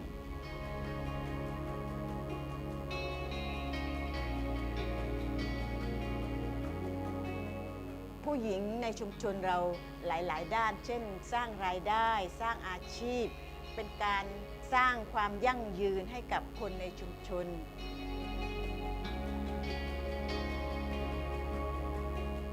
ศูนย์เสริมสร้างศักยภาพและการเรียนรู้ของสตรีหรือที่เราเรียกว่า V Center ซึ่งจัดขึ้นในปีคศ 2567 และปี 2568 จึงมีบทบาทสำคัญในฐานะที่เป็นพื้นที่เพื่อการเรียนรู้แลกเปลี่ยนและสร้างเครือข่ายของภาคประชาสังคมโดยมุ่งเน้นการเสริมพลังและศักยภาพให้แก่ผู้หญิงในการขับเคลื่อนวาระสตรีสันติภาพและความมั่นคงทั้งยังเป็นพื้นที่เพื่อเชื่อมโยงเครือข่ายสตรีกับรัฐบาลท้องถิ่นและชุมชนมากขึ้น V Center จะช่วยส่งเสริมการมีส่วนร่วมของชุมชนในการกำหนดนโยบายในท้องถิ่นและการพัฒนาชุมชนตามความต้องการของคนในชุมชนนั้นๆปัจจุบันมี V Center รวมทั้งสิ้น 6 แห่งดังนี้พื้นที่นี่มันเป็นพื้นที่ติดกับชายแดนลาวแล้วก็พม่าด้วยนะคะก็คือมันจะเสี่ยงในเรื่องของการค้ามนุษย์แล้วก็เรื่องของการใช้ความรุนแรงส่วนใหญ่การค้ามนุษย์จะเป็นข้ามฝาก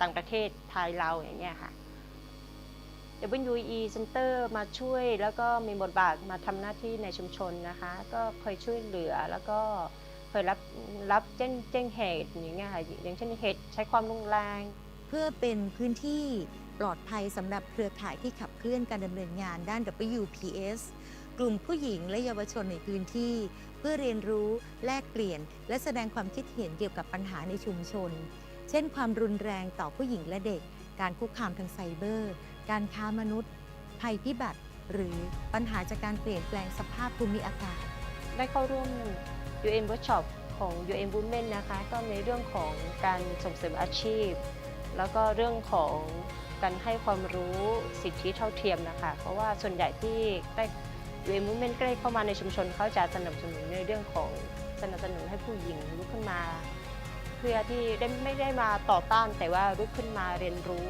เพื่อที่จะได้ใช้สิทธิปกป้องตัวเองด้วยอย่างนี้ค่ะแล้วในเรื่องของงานอาชีพเสริมด้วยให้ผู้หญิงมีรายได้จะได้มีรายได้เข้ามาในครอบครัวผู้ชายเขาจะได้ไม่ได้ดูถูกเราด้วย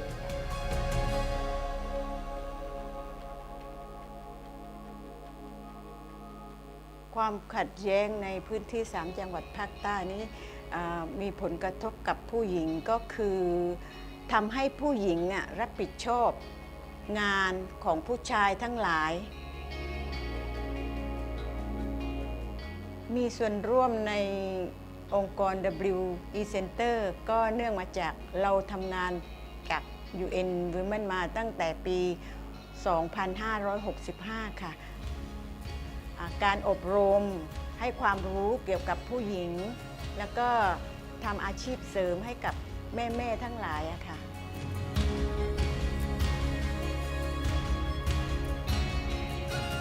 ของภาคประชาสังคมในการสะท้อนความต้องการของผู้หญิงและชุมชนและนำแผนปฏิบัติการไปสู่การปฏิบัติในพื้นที่ค่ะโครงการเพาะเห็ดนี้ได้สร้างความแตกต่างให้กับผู้หญิงเราก็คือเราจะได้สร้างอาชีพเสริมรายได้ให้กับคนในชุมชน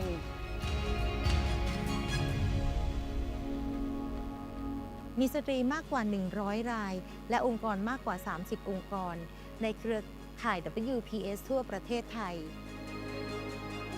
ทางกรมกิจการสตรีและสถาบันครอบครัวและ UN Women มีแผนที่จะจัดตั้ง V Center เพิ่มเติมในอำเภอเมืองเชียงรายซึ่งจะเป็น V Center ของกลุ่มชาติพันธุ์โดยเฉพาะรวมถึงที่จังหวัดเชียงใหม่และที่จังหวัดตราดค่ะรู้สึกว่าได้มาร่วมกับ WE Center แล้วรู้สึกว่าตัวเองเป็นผู้หญิงอีกคนหนึ่งที่โชคดีค่ะแล้วรู้สึกว่าภูมิใจที่ตัวเองได้เป็นอีกคนหนึ่งได้เป็นตัวแทนในกลุ่มชาติพันธุ์ได้เข้าไปร่วมแล้วก็ได้มาเผยแพร่กับคนในชุมชนด้วยค่ะ UN Women นี้เป็นองค์กรที่ซัพพอร์ตเรามาตลอดในเรื่องเขาก็ชอบกันเนาะเขาก็ดีใจนะที่ว่าเราสร้างกลุ่มเห็ดเนี่ยชาวบ้านเขาชอบในขณะนี้ประเทศไทยกำลังจัดทำแผนปฏิบัติการด้านสตรีสันติภาพและความมั่นคงเพื่อเป็นแนวทางให้หน่วยงานต่างๆที่เกี่ยวข้องนำนโยบายไปสู่การปฏิบัติในระดับพื้นที่และปรับใช้ให้เหมาะสมกับแต่ละพื้นที่โดยแผนปฏิบัติการมุ่งสร้างผลลัพธ์ที่สำคัญ2 เรื่องค่ะคือทักษะและบทบาทในการแก้ไขปัญหาความขัดแย้งและสร้างสันติสุขในชุมชนและสตรีมีส่วนร่วมในกระบวนการตัดสินใจในการกำหนดนโยบายที่ส่งผลต่อความมั่นคงของมนุษย์อย่างยั่งยืนดังนั้นการจัดตั้ง V Center จึงเป็นการรวบรวมกลุ่มบุคคลหรือองค์กรที่ขับเคลื่อนด้าน WPS เพื่อเป็นส่วนหนึ่งของกลไกในการขับเคลื่อนวาระ WPS ของประเทศไทยในการมีส่วนร่วม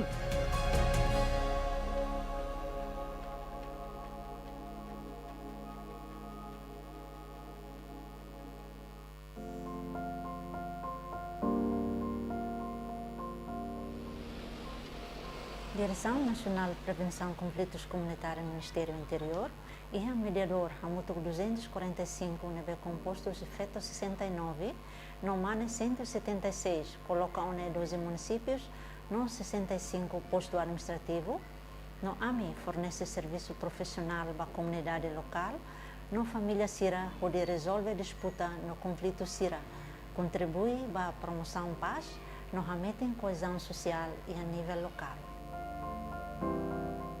Haunenaran Jokina Soares no hao Hanesan Mediador e a Direção Nacional de Prevenção de Conflitos Comunitários, Ministério do Interior. Hauneknar Hanesan Mediador hauneknar maka uinsa atubele hare problema nebe acontece a comunidade haubele identifica por cima no analisa uinsa atubele halo diálogo mediação com diálogo comunitário. Feto mediadora Sira e Timor-Leste, alaucanar crucial para paz no segurança. E a comunidade Sira e Timor-Leste ne larantoma. Feto Sira hakatadang ona ba oin hanesang emanebe serviço ba hari paz. Liukusi colaboração ho UN no Angel Belum e a âmbito projeto idane Direção Nacional de Prevenção de Conflitos Comunitários, for formação una ba mediador nai atos ruahat e a município Sanulo Resin Rua, Atauro, no região administrativa especial Kusi Amben. Treinamento ne promove prática mediação niang, sira nebe sensível ba gênero no ho hakmatek, no mediador sira mus, etan treinamento ato detecta sinal conflito niang, molo conflito sira ne sa ibot liu. Sa ida mak insentiva sira ne inclusão maka fakto katak ida ne, mak nudar aproximação ida nebe mai hamuto po desenvolvimento plano ação nacional ba feto paz no segurança, nudar atingimento ida tamba nação. Nudar feto dalabarak ami mak ema dahuluk nebe hare tensão sira nebe mosu. Karik iha itania uma, itania mercado, ka itania aldeia Sira. Por exemplo, iha haunia comunidade, hau bele halo idane. Lihusi haunia kenar, o insa atu bele hare, haunia comunidade Sira nia problema, atu bele identifica no aproxima no halo mediação ba comunidade Sira, por inone Sira mos atu bele hetan Sira nia solução ba Sira. Foi ainda dar a mim treinamento, husi direção nacional prevenção conflitos comunitária e no NGO Belo no UNO Rasi. How aprende habilidade síria a prevene não resolve conflito comunitário, de maneira inclusiva, pacífica, não la violência. Loro-loron how hare diferença nebe mededor feto sira belehalo. Kode atuasi.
meaningfully as actors in peace building and negotiating tables, so we can build a more resilient and peaceful community in ASEAN.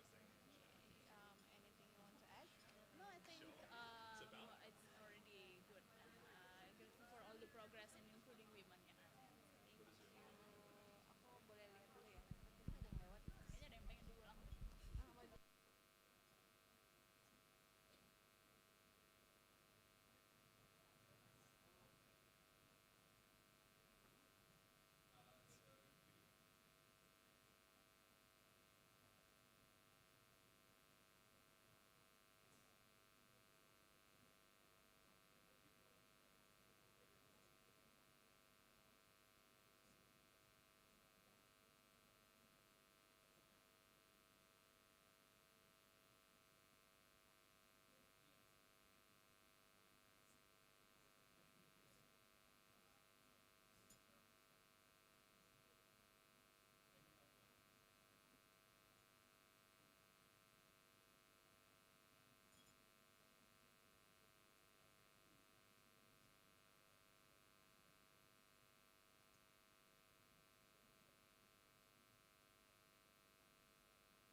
As practitioners, activists, and leaders. Protection ensures the rights of women and girls in a conflict-affected situation or humanitarian crisis. Lastly, gender-responsive relief and recovery means access to humanitarian aid and development assistance that address specific needs and capacities of women and girls. As a common framework, the RPA-WPS highlights progress, challenges, and opportunities to inform priority actions that will result in the integration of the WPS agenda into all efforts to promote peace and security in the ASEAN region. The RPA-WPS delivers clear guidance for WPS implementation across the region, while simultaneously giving sufficient space to accommodate national and subnational peace and security priorities and realities on the ground. Since UN Security Council Resolution 1325 was adopted over 20 years ago, the focus of security has broadened from addressing armed conflict and violent.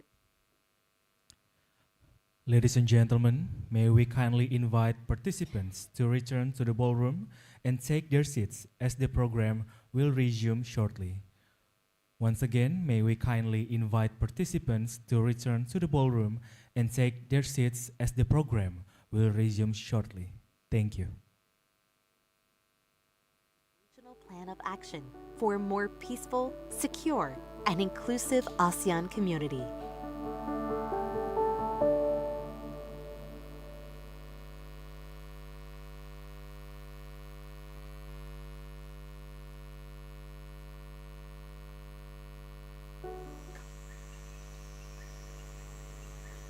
ช่วงหลายปีที่ผ่านมาองค์กรและเครือข่ายสตรีในประเทศไทยโดยเฉพาะกลุ่มที่มีผู้นำหญิงมีความรู้ความสามารถและศักยภาพเพิ่มขึ้นอย่างต่อเนื่องในหลายประเด็นไม่ว่าจะเป็นความเสมอภาคระหว่างเพศการยุติความรุนแรงต่อผู้หญิงและก็รวมถึงการมีส่วนร่วมในประเด็นสันติภาพและความมั่นคง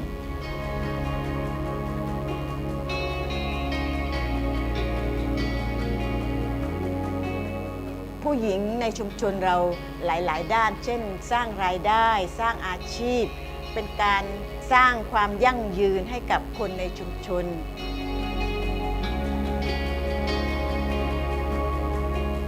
ศูนย์เสริมสร้างศักยภาพและการเรียนรู้ของสตรีหรือที่เราเรียกว่า V Center ซึ่งจัดขึ้นในปีพ.ศ.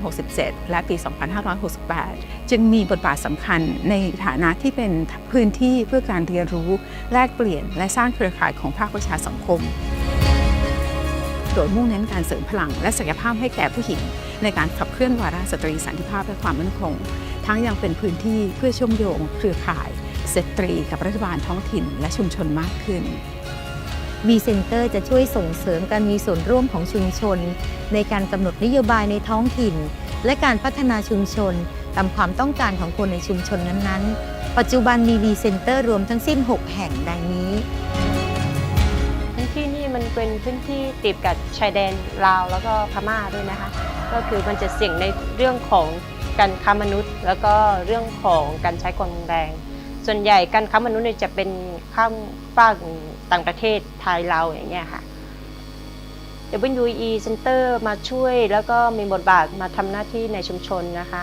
ก็เคยช่วยเหลือแล้วก็เคยรับแจ้งเหตุอย่างเงี้ยค่ะอย่างเช่นเหตุใช้ความรุนแรงเพื่อเป็นพื้นที่ปลอดภัยสำหรับเครือข่ายที่ขับเคลื่อนการดำเนินงานด้าน WPS กลุ่มผู้หญิงและเยาวชนในพื้นที่เพื่อเรียนรู้แลกเปลี่ยนและแสดงความคิดเห็นเกี่ยวกับปัญหาในชุมชนเช่นความรุนแรงต่อผู้หญิงและเด็กการคุกคามทางไซเบอร์การค้ามนุษย์ภัยพิบัติหรือปัญหาจากการเปลี่ยนแปลงสภาพภูมิอากาศได้เข้าร่วม UN Workshop ของ UN Women นะคะก็ในเรื่องของการส่งเสริมอาชีพแล้วก็เรื่องของการให้ความรู้สิทธิเท่าเทียมนะคะเพราะว่าส่วนใหญ่ที่ได้ UN Women ใกล้เข้ามาในชุมชนเขาจะสนับสนุนในเรื่องของสนับสนุนให้ผู้หญิงลุกขึ้นมาเพื่อที่ไม่ได้มาต่อต้านแต่ว่าลุกขึ้นมาเรียนรู้เพื่อที่จะได้ใช้สิทธิปกป้องตัวเองด้วยอย่างนี้ค่ะแล้วในเรื่องของงานอาชีพเสริมด้วยให้ผู้หญิงมีรายได้จะได้มีรายได้เข้ามาในครอบครัวผู้ชายเขาจะได้ไม่ได้ดูถูกเราด้วย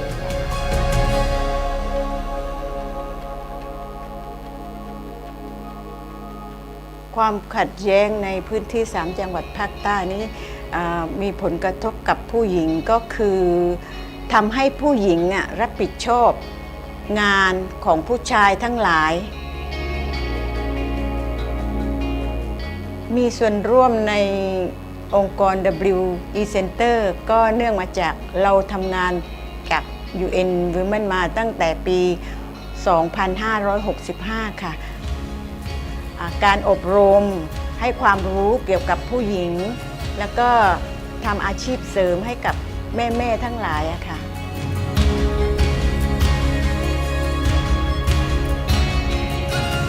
ของภาคประชาสังคมในการสะท้อนความต้องการของผู้หญิงและชุมชนและนำแผนปฏิบัติการไปสู่การปฏิบัติในพื้นที่ค่ะโครงการเพาะเห็ดนี้ได้สร้างความแตกต่างให้กับผู้หญิงเราก็คือเราจะได้สร้างอาชีพเสริมรายได้ให้กับคนในชุมชน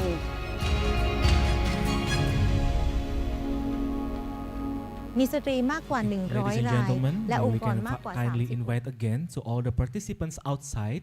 Please kindly to finish your coffee break and please return to the ballroom and take your seats as the program will resume shortly. Once again, ladies and gentlemen, we kindly invite to all participants who is already outside to come to the ballroom and finish your coffee break. And please take your seats as the program will resume shortly. Thank you.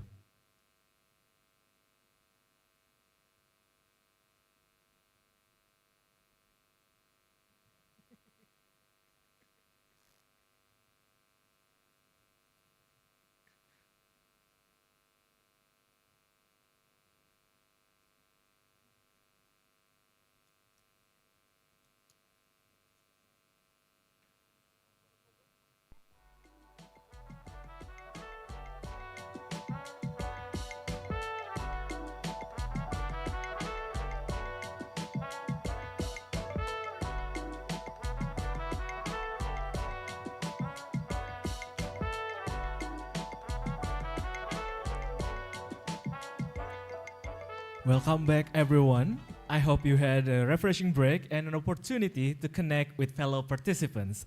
We will now turn our attention to the next phase of the ASEAN WPS program 2026 to 2030 and efforts to sustain momentum in advancing the Women, Peace and Security agenda. It is my pleasure to invite Mr. Miguel Musengi, Head of Poverty, Eradication and Gender Division, ASEAN Secretariat, to present the next phase of the program. To Mr. Miguel, the stage is yours. Please give a round of applause.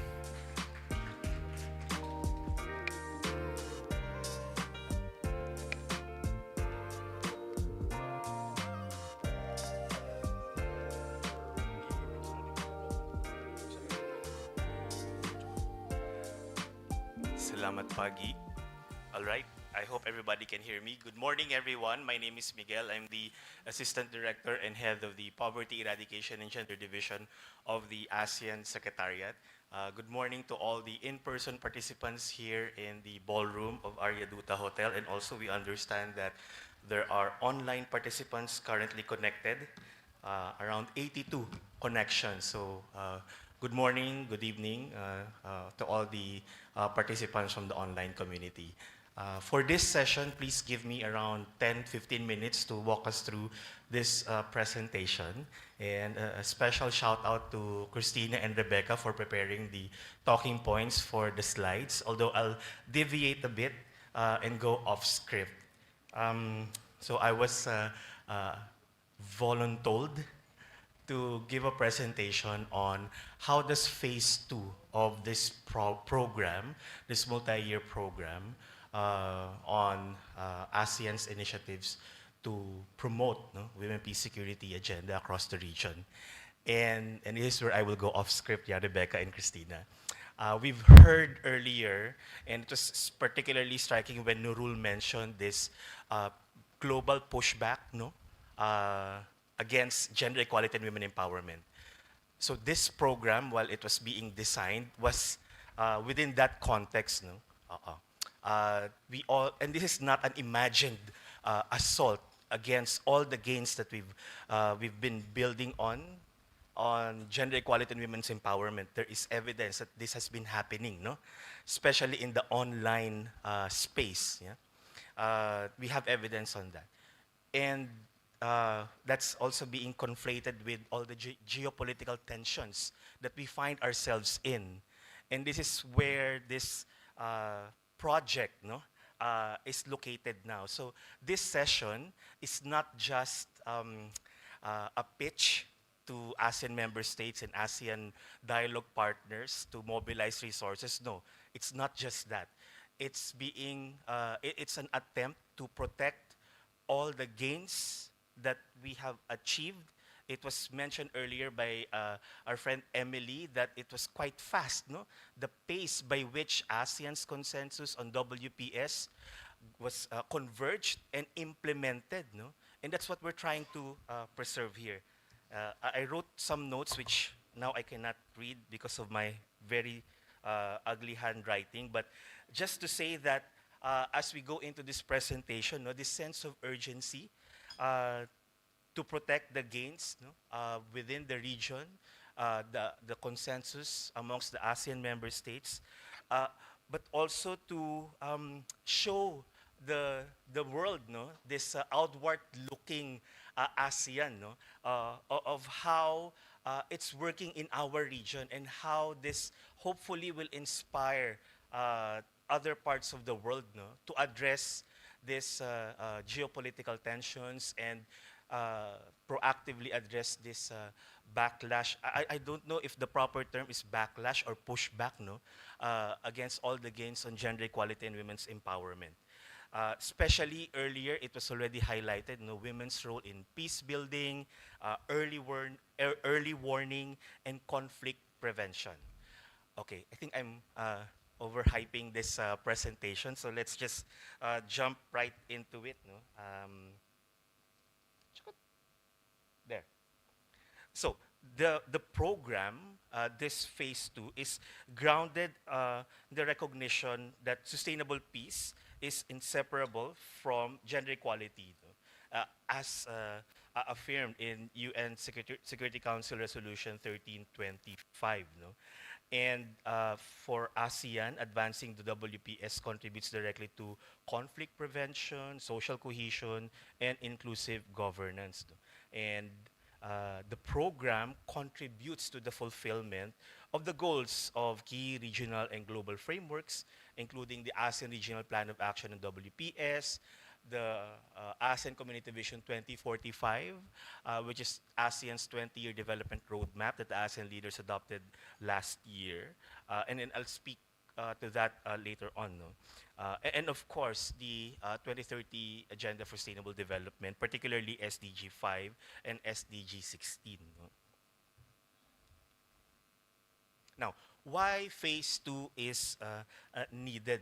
We've heard the recommendations, the analysis and recommendations that Nurul presented this morning, but maybe we can revisit what Excellency Ambassador Helen mentioned earlier about national level implementation, what Emily mentioned about ASEAN-led implementation, and really how the program has fostered ASEAN ownership and how that needs to be carried over or made more pronounced in this phase two, and why we need phase two. No? So we saw that the independent evaluation of the current program confirmed that ASEAN has made a very important progress, no, in establishing the regional architecture. Like before this program was implemented, and it was through the ASEAN RPA-WPS that we now have a standing advisory group on WPS, no? Through the leadership of ACW Cambodia and ACW at large. They regularly convene, not just ACW focal points, but other sectoral bodies, no? ADSOM, SOMTC, ICHAR, what are these acronyms? Yeah? From the security sector, from the defense sector, from the human rights sector, even from the Women Entrepreneurs Network, no? Recognizing that this whole and more comprehensive perspective, no? From prevention, relief and recovery, and all the pillars, no? In this RPA-WPS. Now, what are we looking at in terms of the priorities? No? So as we see here, there's more focus on implementation. But what sets apart this phase two is that it builds on the localization need. No? It was already found out that there's a lot of ground, no, established, but there is scope for more work for localization to make impact more felt, and for community level actors to be more engaged. But the beauty of that is it's not divorced or delinked from what ASEAN is doing at the regional level. No? And that's why another key feature of this phase two, or this new evolution of the program, is that this regional architecture, no, at the ASEAN level. And I'm reminded of what Excellency Puja mentioned. For those of us who attended the ASEAN-UK Roundtable, was it last week or the other week, no? To address the, papaya, what did we call it? Yeah, the compartmentalization, no? Because right now, not right now, before, the gender equality, women's empowerment, particularly the WPS agenda, has been championed by the ASEAN Committee on Women, and they sit in the ASEAN Sociocultural Community Pillar, no? In the ASEAN Community Vision 2045 and the ASEAN Political Security Community Strategic Plan, which is the 10-year development roadmap, no, of ASEAN for APSC, again for ASEAN Political Security Community, they now have specific and clearly articulated strategic measures on women, peace, security. So there is really this impetus, no, to bridge the community pillars, no, to have a more whole of ASEAN approach to moving forward with the WPS agenda.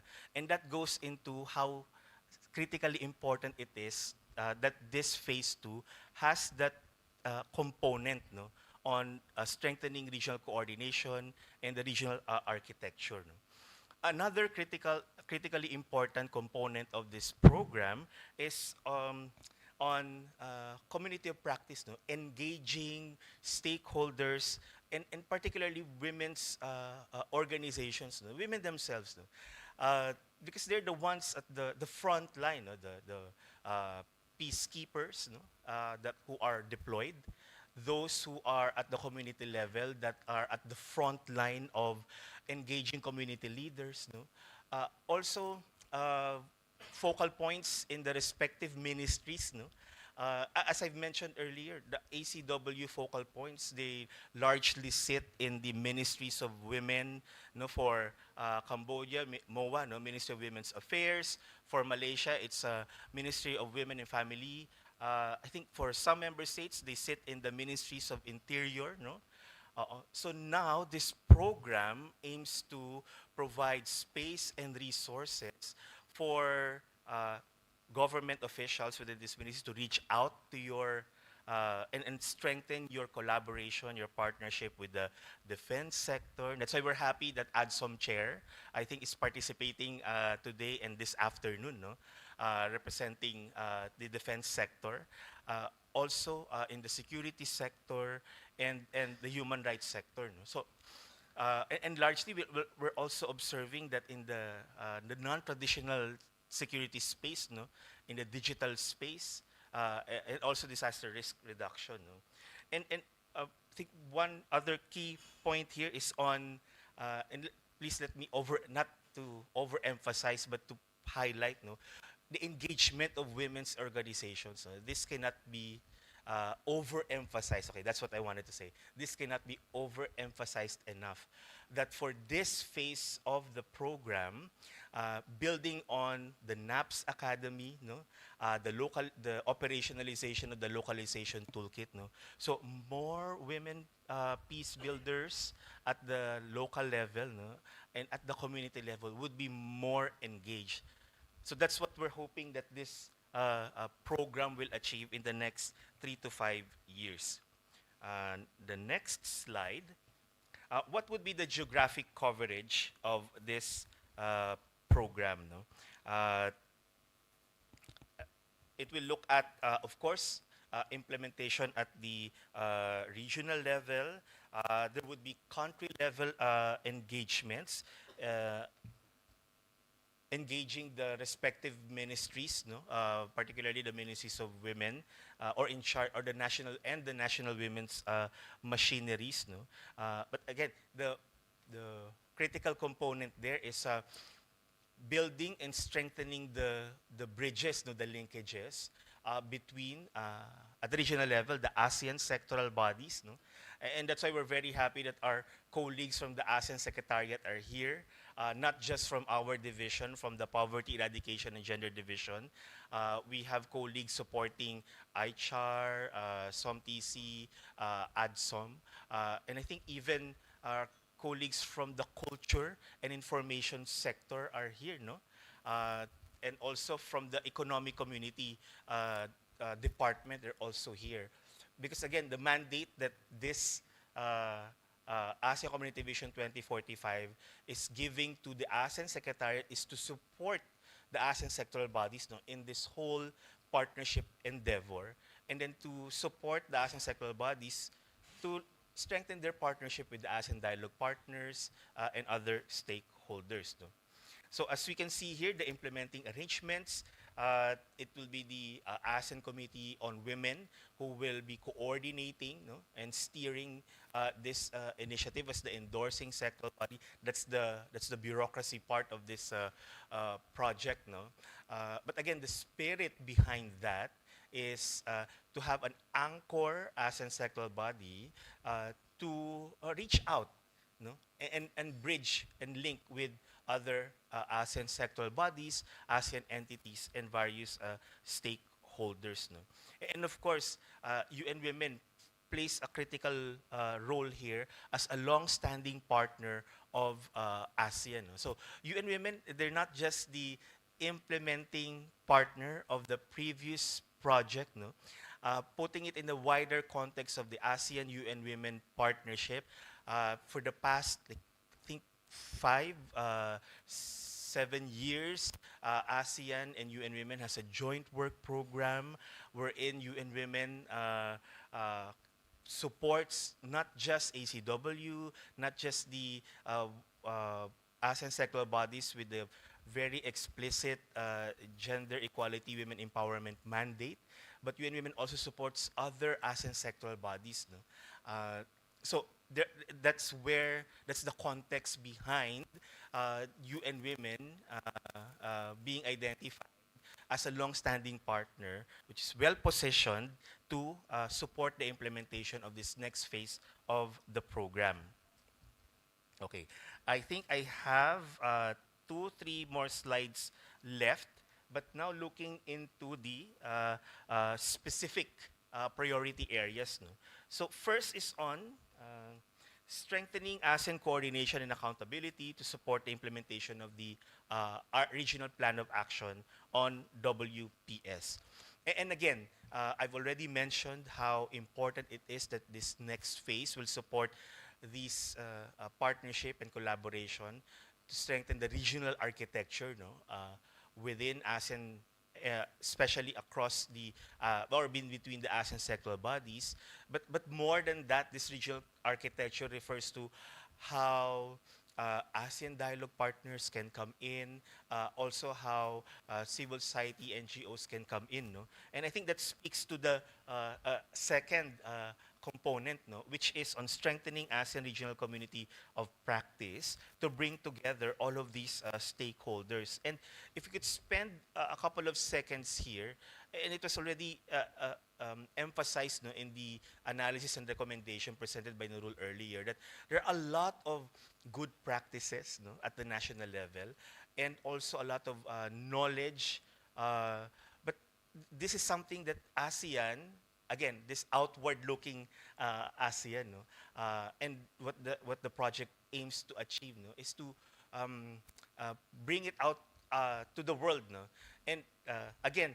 If for those of us who attended this ASEAN UK roundtable, I think it was Ambassador Marty, no, it really resonated with me and some of us, no, when he emphasized the role of diplomacy, no, especially the world we find ourselves in right now, where diplomacy really fulfills a key role, no, and this is again where we see this program, no, finding itself and how it can amplify that message of diplomacy, no, and women, as we found out in the assessment of the previous project, they're really at the forefront of this, no, early warning, conflict prevention, sustaining peace, particularly at the local level and community level, and that's what here in ASEAN that we try to show and demonstrate, no,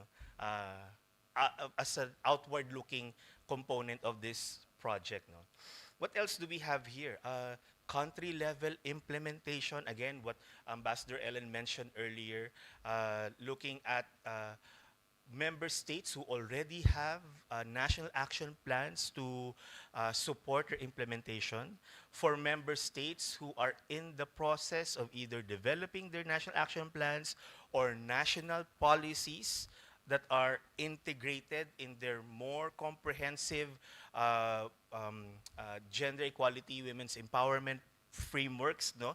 The point there is more focus on implementation. But again, the question might be asked, so what's the difference between this and the previous program? Again, we highlight that these national level focus on implementation, the intention is for these to be informed by the initiatives at the ASEAN at the regional level, and at the same time, conversely, I got it mixed up. For this national level initiatives to inform the regional level outcomes, no? And at the same time, how regional level initiatives can support and strengthen national level initiatives. So it's two-way, no? So that's what we're hoping to amplify in this next phase of the program. And the fourth one is participation of women's organizations and civil society, no? Not just at the regional level, but at the national level. No? So with these four key or emerging strategic priorities, no, we see that partnership is critically important, no? And so not just the money part, but also in delivering results and making impact felt, no, at the region and at the national level. So maybe if you've been listening intently, I haven't mentioned the price tag of this project. No? Are we all curious how much it would cost? If you want to know the cost, Rebecca is smiling at me. I think she knows how much it would cost. No? So I'm just here to do the sales pitch. Yeah. But here, as we've said, we've already heard several ASEAN partners, no, are working with ASEAN, the advisory group on WPS. No? For the next phase, we're really also hoping that this partnership at the regional level would be more institutionalized, no?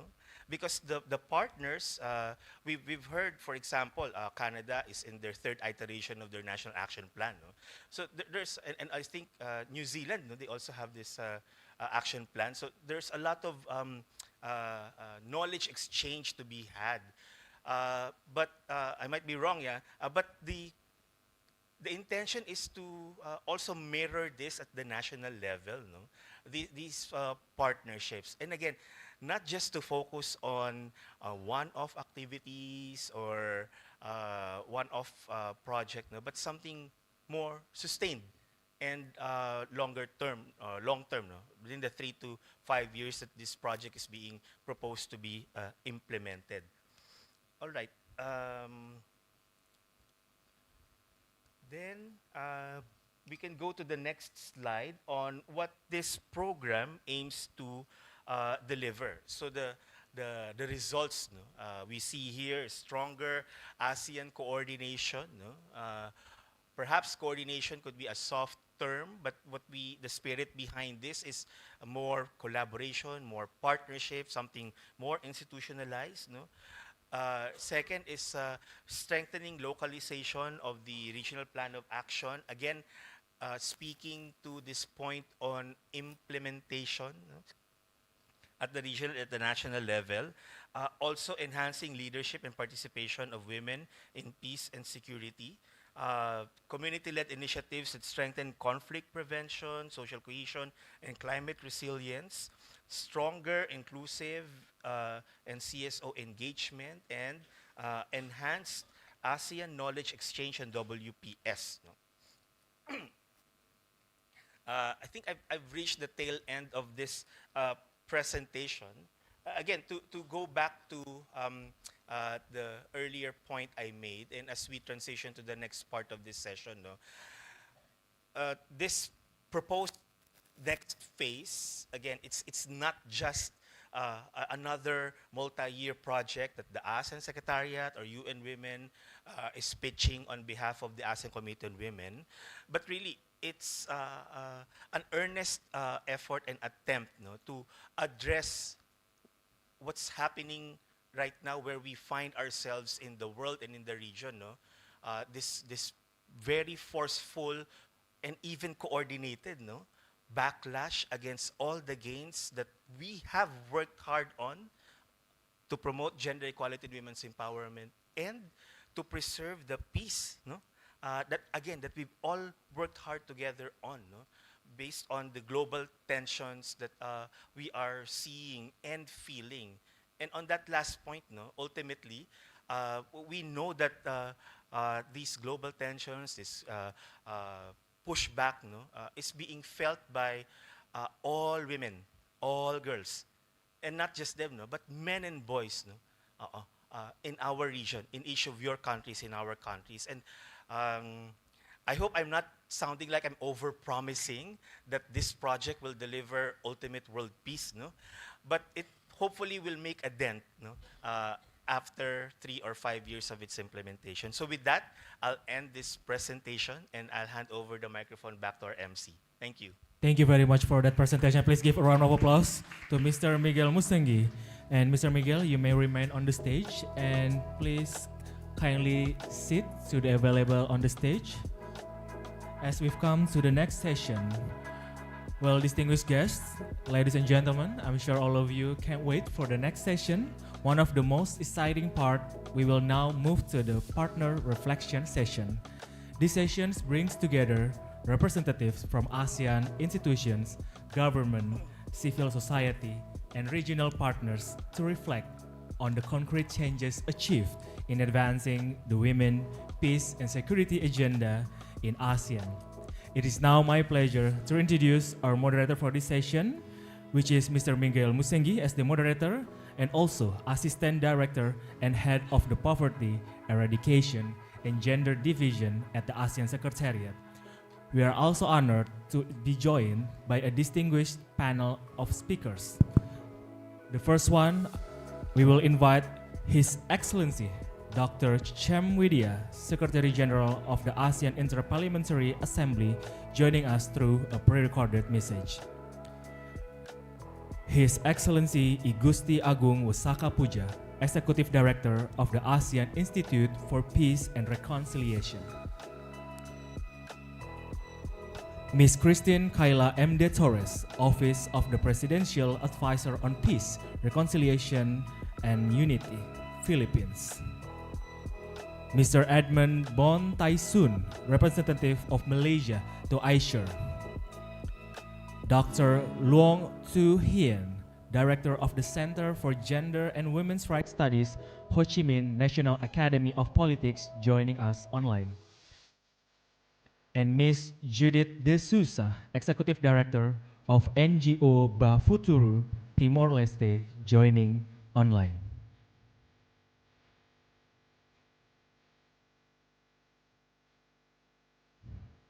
For all the distinguished panel of speakers that mentioned, please join us on the stage.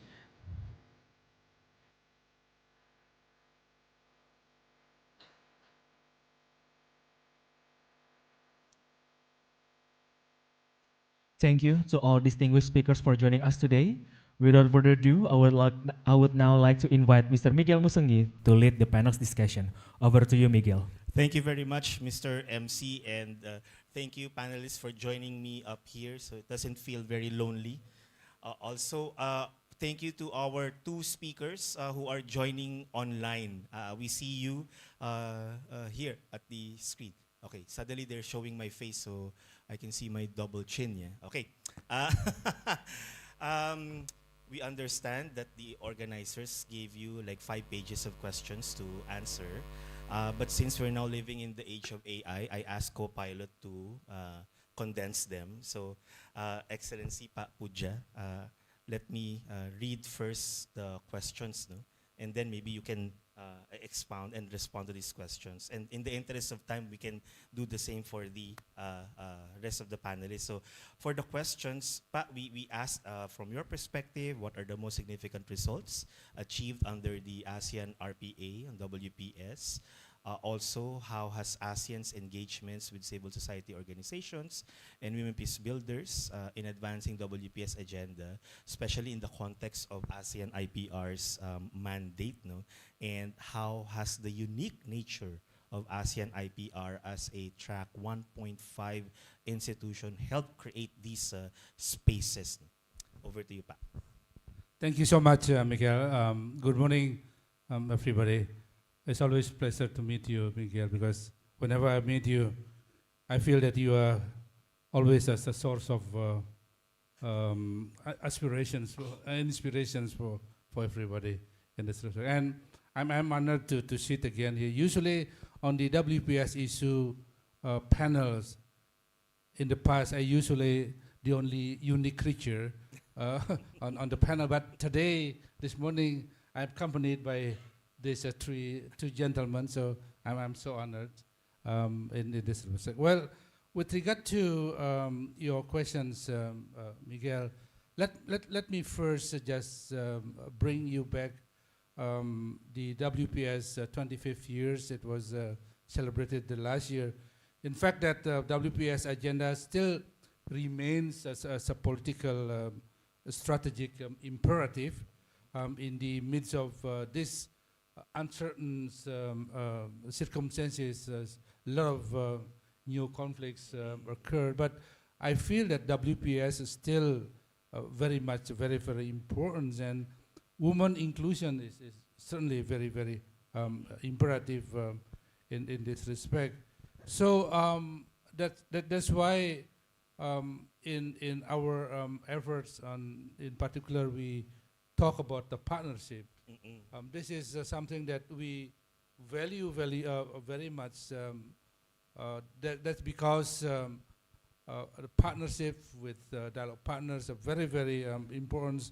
We have a very strong partnership indeed with dialogue partners, with UK, Canada, ROK, Norway, with UN Women's in this respect on promoting WPS agenda. This is what we are doing actually as the UK ambassador to ASEAN, emphasizing that how translating regional commitment into local actions. That what we are currently is doing from a humble achievement that we had, for example, the NAP WPS Academy, as mentioned also by previous speakers. NAP meaning that National Action Plans, not taking a nap on because it's not time yet this time, but National Action Plan Academy, WPS Academy, has been organized by ASEAN RPA. You see my colleague Kartika is over there. She is the real woman behind these very projects. So we had twice already the WPS Academy, which gathered various segments of societies, not only from the government officials, civil societies, academics, researchers, etc. So we are proud of having this WPS WPS Academy, as you also mentioned, Miguel. Also, the ASEAN WPS Community of Practice. We work very closely, of course, with UN Women. So Uzi is here. We are so proud to have this collaboration with you, Uzi, on Community of Practice. Also, with Norway, we work on Women in Peace digital catalog. So I believe this is a very useful, in which we develop a microsite, and now it's already has more than 100 content in it, with more than 4,000 visits. So I believe this is something very, very useful, especially work together with our ASEAN Women Peace Registry. And of course, as mentioned by ambassadors, UK and also Emily's from Canada, that's a lot of national support given by our dialogue partners on promoting WPS agenda. So that's among others that we achieved so far, Miguel. And what are the challenges so far that we still encountering? First, as you mentioned, this is on the what is compartmentalization. This is something that we have seen now that something's moving as now more cross-sectoral, even within the ASEAN pillars, working together on the WPS agenda. Secondly, the WPS, especially the RPA, the Regional Plan of Action, still is considered as an exclusive government-driven, like CSO's role in the implementation. But certainly, that's what actually we, the ASEAN IPR, has been doing now, bringing the civil societies organization joining in our activities on WPS agenda. So various activities that we had on WPS Academy, on the COP, Community of Practice, and also on other activities that we had. Secondly, again, as you mentioned also, Miguel's on the localization of RPA, still very much felt by the national government, especially on developing their national action plans, because so far no much gender analysis or these national action plans do not include specific gender responsive actions. That actually we encourage them more to do or include the gender responsive actions. And the fourth challenges that we recognize is still on the structural and socio-cultural inequalities, because it's, you like it or not, this is probably some part of cultures of our societies. So the structural and socio-cultural inequalities actually limit women access to decision making and leadership. So that's why through the WPS agenda, through our projects, we are trying to not abolish actually, but to try to overcome this feeling. So for this reason, why we, the ASEAN RPA, promoted mainstreaming of WPS through cross pillars, cross stakeholders, collaborations, through the ASEAN cross bodies and pillars, civil societies, academics, and encouraging actually, as you also emphasized, alignment, encouraging alignment between regional commitments and national level implementation. So of course, by giving training on WPS as integral to conflict preventions and conflict resolutions, mediations, humanitarian response, and sustainable peace. So that's we try to put that WPS is not a standalone gender agenda.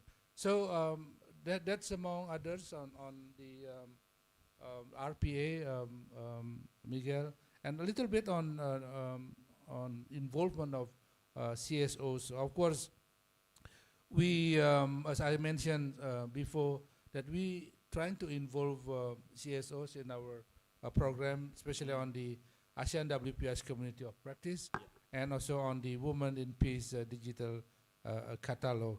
So I believe that the multi-stakeholders approach can recognize community level women and grassroots organization as essential partners in advancing WPS agenda. So we treated them as our equal counterparts. So that for them to expand their supports, improve their access to many resources, and of course ensure the meaningful inclusions of them in decision-making processes. So that's all. Just to trying to meet the time that you give to us. So thank you, Miguel. Over to you. Thank you very much. A round of applause, please, for Excellency Puja. And of course, we'll have hopefully some more time later if you have additional thoughts. No, let's move to Miss Christine De Torres, no, from the Office of the Presidential Advisor on Peace, Reconciliation, and Unity, or PAPRU, from the Philippines. I think there are basically two questions that were asked. No? How has the Leave No One Behind principle been applied in practice in the Philippines, particularly in the development and implementation of national and regional WPS action plans? What difference has this made on the ground? And what have been the key factors enabling this progress? And there were some parameters, no? Technical support, coordination mechanism, and approaches such as gender responsive planning and budgeting. So over to you, Christine. Okay, thank you so much. Allow me to quote the Philippine President from the recently attending the Committee on the Status of Women 70th session. He said, "When women rise, societies rise with them. When women lead, nations move forward." This further cements the Philippines' unwavering commitment to inclusive solutions towards social justice, contributing to sustainable peace. So in terms of the Leave No One Behind principle, in the Philippine Development Plan, as a matter of fact, there is a deliberate effort to adopt a whole-of-society implementation. It's explicitly mentioned in the plan, actually, precisely because the country commits to leaving no one behind. In the case of the National Action Plan, the Philippines is currently in the process of localizing this broad policy agenda in order to fit the unique context of diverse Filipino provinces and regions. So we are currently working with local government units, civil society organizations, and other stakeholders on the ground who know the contexts of the provinces and the barangays and the municipalities so they can further tailor fit the National Action Plan to their context.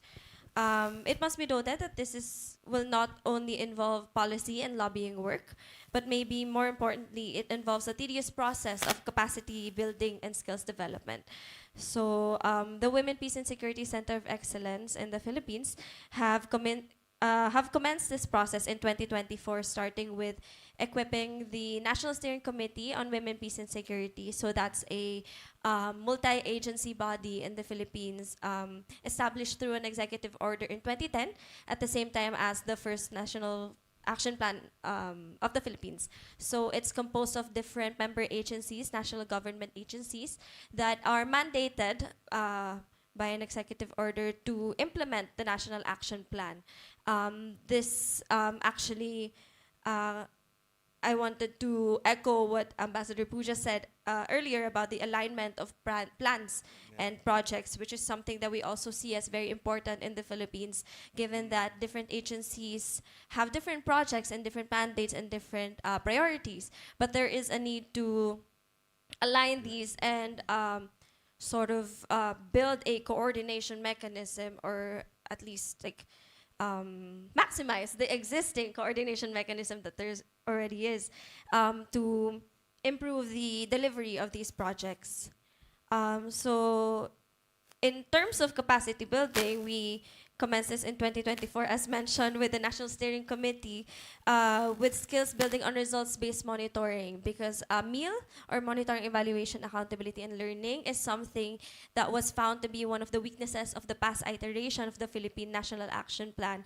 So we are really focusing through this iteration to continuously improve the National Action Plan through periodic reviews, assessments, etc. In fact, next year we will be having the midterm assessment of the plan. So we are preparing for that through a baseline study and other things, other projects.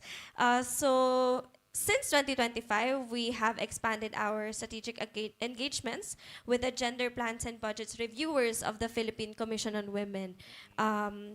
We have also been training and engaging with the planning and gender focals of the National Steering Committee on Women, Peace and Security. Also with the Philippines' National Gender and Development Resource Pool that are certified by the Philippine Commission on Women. We also have been engaging with the area management units of the OPAPRU, or the Presidential Advisor on Peace, Reconciliation, and Unity. These area management units are those that are tasked to coordinate and implement the projects of OPAPRU on the ground. So they are assigned to different areas, different responsibilities and territories. And then we have also been discussing with the regional advisors on peace and security, regional as in Philippine regions, not ASEAN, just to clarify, and then learning institutions. And then lastly, very recently, we were training with the regional and provincial gender and development resource pools in the Philippines. So all these efforts contribute to the leave no one behind principle, as we make sure that we have enough people equipped with useful knowledge on the NAP and would know how to transform its action points into concrete and tangible projects that actually make a difference to the everyday lives of conflict-affected and conflict-vulnerable Filipinos. So aside from those, other key factors that we have found very useful in implementing the NAP in the Philippines would be, of course, political will, especially from male allies, as we have here on stage today. Thank you so much. This we achieve through bilateral meetings with the agencies. So we talk with them, we meet with them one-on-one, so we can know what else they need in terms of help or assistance in implementing the National Action Plan. We also ensure to have internal champions in the agencies. It's especially helpful if they are executive officers, but it's equally helpful if they are technical officers who can actually integrate the WPS agenda into their agency plans. Actually, this year there are special provisions in the Philippine national budget for localization of WPS and peace education. So that's something that is also really helpful for us to especially tap the mandated agencies in education and in localization. We also have of course, I've mentioned before, the National Steering Committee on Women, Peace and Security. it has been mentioned throughout the session the importance of institutionalization of the women, peace, and security in ASEAN. And I think that's something that we fully support from the Philippines because we've seen how advantageous it is to have these policies and actually mandating the agencies to implement the plan. And then in terms of policies, the Philippines does not lack policies. We have a lot, actually. It's the implementation that has to be better. But just to mention a few, we have a joint memorandum circular in localizing our Magna Carta of women. And then we also have the joint memorandum circular on gender planning and budgeting, whose updated version in 2024, if I'm not mistaken, more explicitly included the National Action Plan on Women, Peace, and Security as one of the key references of the agencies in terms of their allocating at least 5% of the annual agency budgets for gender and development. So that would include women, peace, and security projects and plans. We also have, of course, in terms of partnership, we have received very generous technical support and diplomatic pressure from international development partners. They have helped show us global best practices in implementing the Women, Peace, and Security agenda. And then this has also opened the Philippines to mutual learning opportunities. So very recently, we had one with Lao, the Lao Women's Union. Lao Women's Union. And then our international office in OPAPRU has also been coordinating or engaging with the Colombian embassy in the Philippines. So they have had South-to-South cooperation projects. And then lastly, but very importantly, in the Philippines, I don't know if you may know, but we have a very strong civil society. In fact, the National Action Plan on Women, Peace, and Security in the Philippines would not have been possible without civil society, as they were the ones who pushed for it to be created, developed. So until now, we have a brave and very vocal civil society, which very much helps in implementing the plan, as it helps us keep track if we are doing it correctly, and it helps us stay grounded. Of course, with policies and international mandates, it's very easy to forget about the on-the-ground realities, and civil society organizations really help us in keeping track of those and never forgetting who the National Action Plan actually serves, which is the communities, the families, and the women on the ground. So that's it for the Philippines. Thank you. Thank you very much. Round of applause for Christine. And I understand that OPAPRO is organizing this conference or forum latter part of this year on peace education and the youth, no? So that's a plug for all of us to keep that in mind. Okay.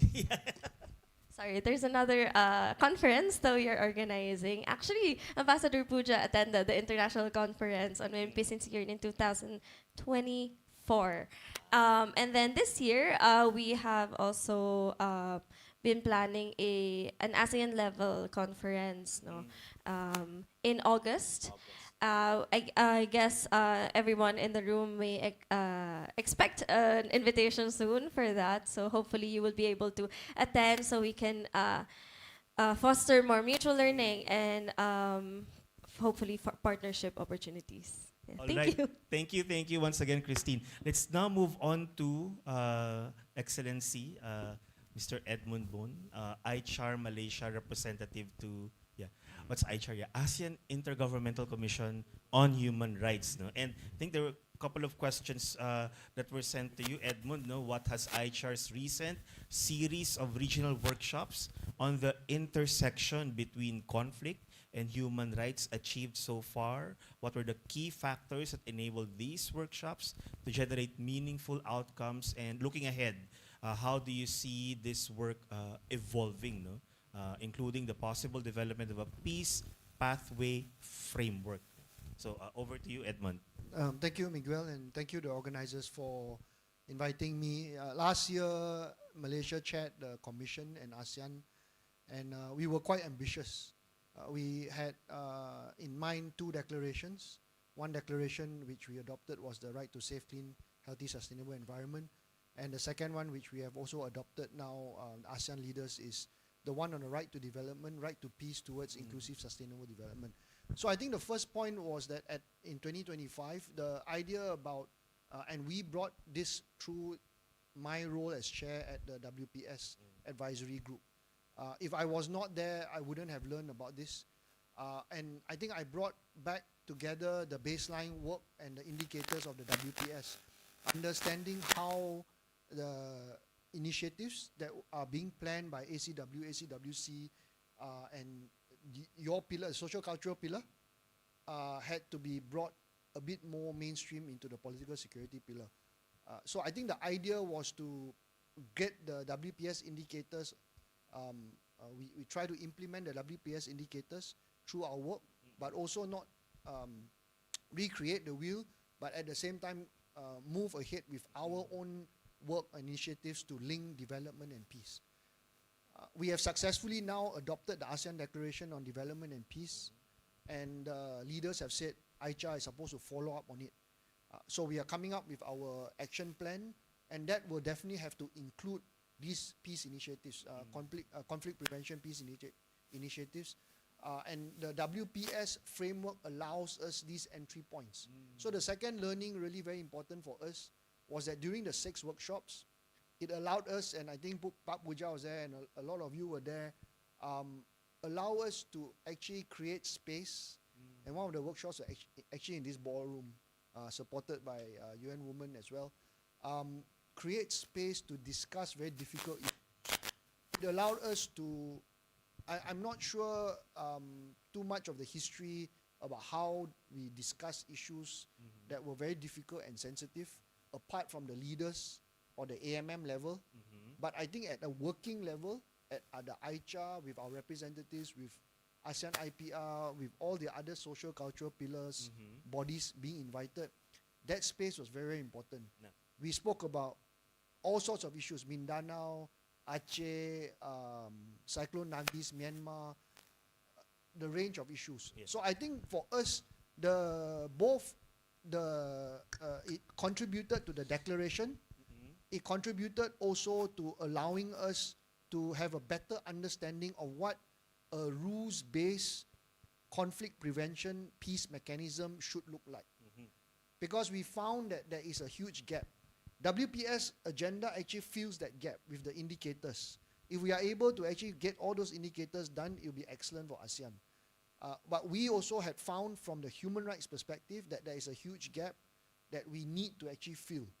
And from that workshops, what we learned is that we need to tease out the different sensitivities and different challenges, both of intrastate and interstate conflicts. And as a result of it, now we are moving ahead this year with trying to come up with this, we call this tentatively peace pathway framework. We were not successful in trying to, that's why I said we were a bit ambitious last year. We thought we could do it last year, but we couldn't because we were, I think, concentrating on other things. And also with peace conflict prevention mechanisms, we need to be quite careful with the language and different countries having different experiences and different tact to what actually a peace pathway framework means. So we are going to continue the work, and I think looking at ahead, we're looking at how we need a bit more the cross-sectorial support and pillar exchanges, and we would really invite all of you again to support AICHA. Of course, Philippines, Excellency Severo Katura chairs the commission this year, and he will steer. But Malaysia has this still as one of our priority programs approved by the foreign ministers, which we will hope to conclude our outcomes by this year. Thank you, Vega. All right, thank you, Edmund. Round of applause, please. It's quite, of course, a healthy level of ambition is always positive, no? And I think with this ASEAN Community Vision 2045 and the strategic plans, no, there's a clear mandate to move forward with this ambition, no? So I think we're done with the first round here for the in-person panelists. And again, there's hopefully some more time later for some additional words. No? Let's now transition to our speakers online. Let me start by inviting Dr. Lung Tu Hin, Director of the Center for Gender and Women's Rights Studies, Ho Chi Minh National Academy of Politics. And I think we asked the good doctor to respond to several questions. If you could describe the WPS and sexual harassment prevention course integrated in your academy's curriculum, and perhaps share some key results or achievements so far, and also how do you envision the longer term impact of this institutionalized approach in strengthening knowledge and practice among public officials.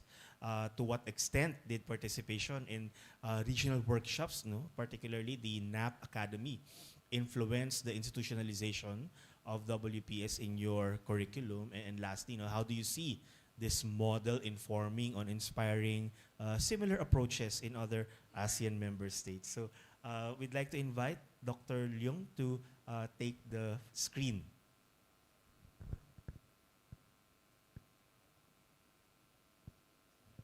Oh, I'm sorry, I think you're muted. Maybe you can unmute yourself. We'll ask. Can you hear me? Oh, there you go. Okay, perfect. Yes, we can hear you Oh, now. good. Thank you so much. Good morning, ladies and gentlemen. Congratulations on remarkable achievements of our Asia WPS program phase 1 that we have seen through the evaluation report just shared in the workshop today. Thank you very much for the opportunity to share the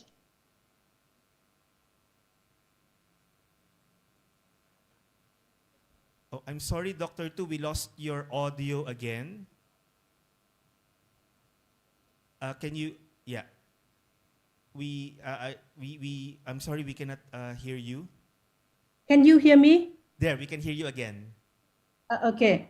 Thank you so much for the opportunity to share the experiences of the Ho Chi Minh National Academy of Politics, mainstreaming the women, peace, and security agenda, as well as sexual harassment prevention into our leadership training program for public officials and leaders in Vietnam.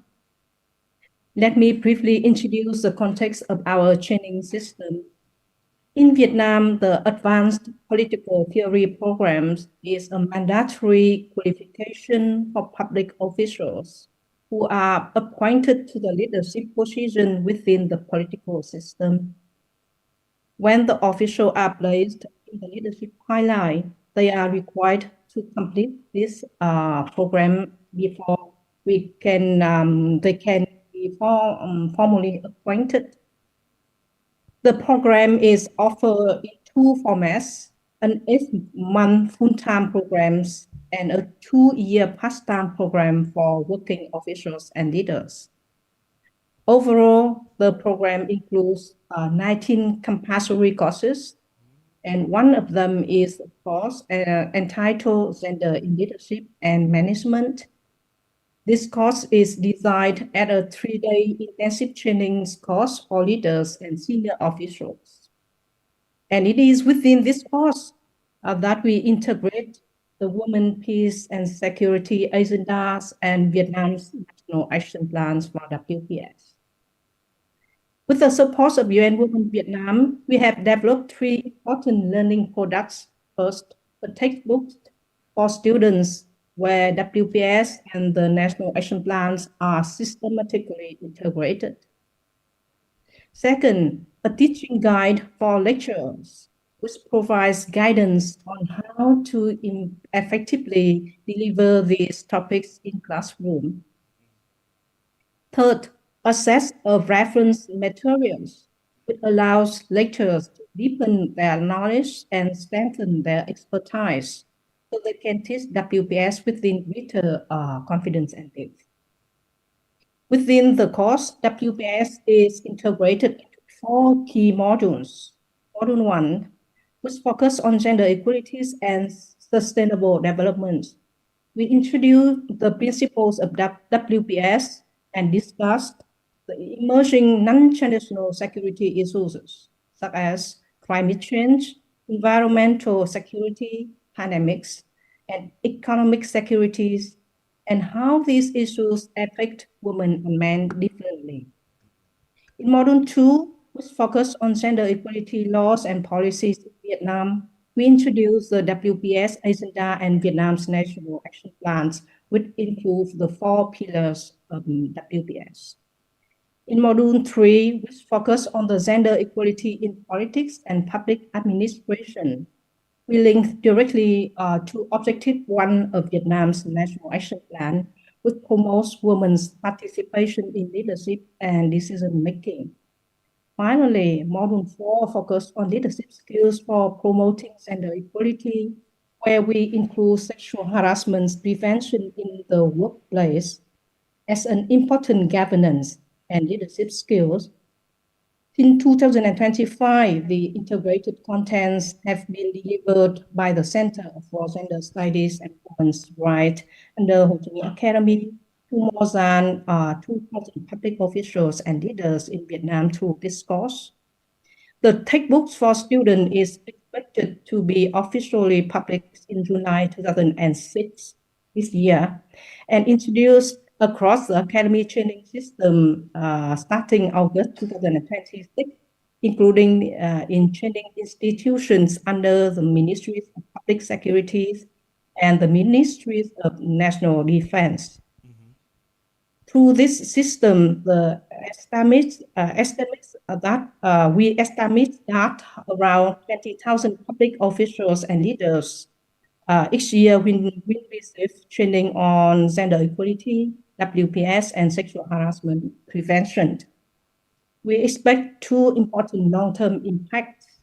First, when leaders understand the principles of WPS and the National Action Plan, they are better able to translate these commitments into practical actions between ministries, agencies, and local governments. Second, integrating sexual harassment prevention into leadership training contributes to building safer and more responsive workplace in the public sector. About regional cooperation, we think it has also played a very important role.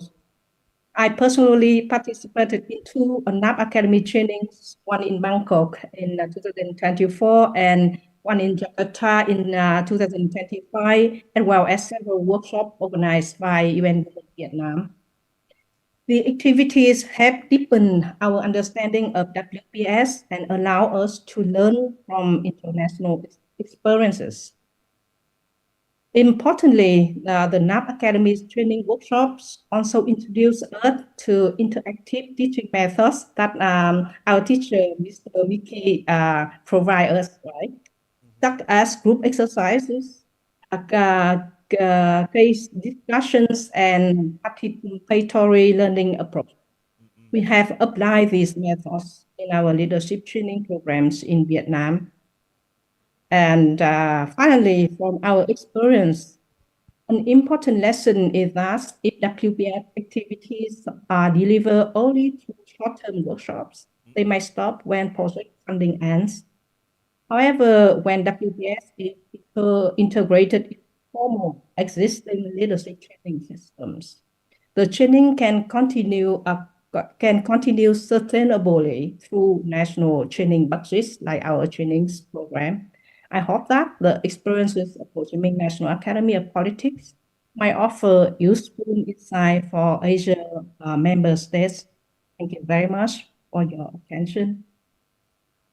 All right, thank you very much, Dr. Leung Tu Hin. A round of applause, please. We're all clapping our hands here for you, Doctor. So thank you very much for that comprehensive presentation. Let's now move on to our next online panelist, Ms. Judith De Sousa, Executive Director of the NGO Ba Futuru, Timor-Leste. And the questions that we asked in advance is in what ways has the ASEAN WPS project strengthened civil society's capacity for joint advocacy, policy engagement, network building, evidence generation, and or monitoring and accountability. And in your perspective, what is needed, no, to sustain and expand the outcomes achieved, no, through the project in Timor-Leste, no, and what would be the enabling factors, no? So I'd now like to invite Ms. Judith to share your reflections. Thank you very much for the opportunity. On behalf of my organization, BAFTURU, and the civil society organization representatives from Timor-Leste, I would like to express my sincere gratitude for this opportunity to speak and to speak at this event and show our work and experience related to the implementation of National Action Plan on women, peace, and security in Timor-Leste. In response to that question, I would like to highlight some key lessons and progress from our experience working with CSOs and also the government partners in Timor-Leste. I acknowledge that the ASEAN WPS project has significantly strengthened civil society organization in Timor-Leste through engagement with the implementation of NAP 1325 Phase 2, which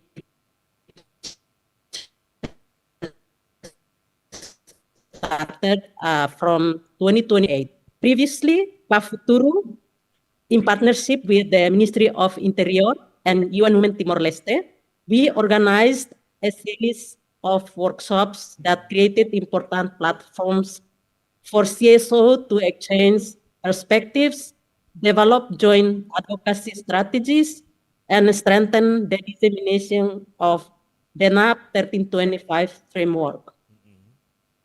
Through this initiative, I would like to share some of the achievements that we have been reached as below. First, we have seen enhanced knowledge and skills among civil society organizations. With the support from UN Women Timor-Leste and the Ministry of Interior, BAFTURU work with diverse CSO, including organization of persons with disabilities and LGBTQI groups. Participants joined capacity building workshops and strengthen their understanding of the Women, Peace, and Security Framework, results-based management, and monitoring and evaluation.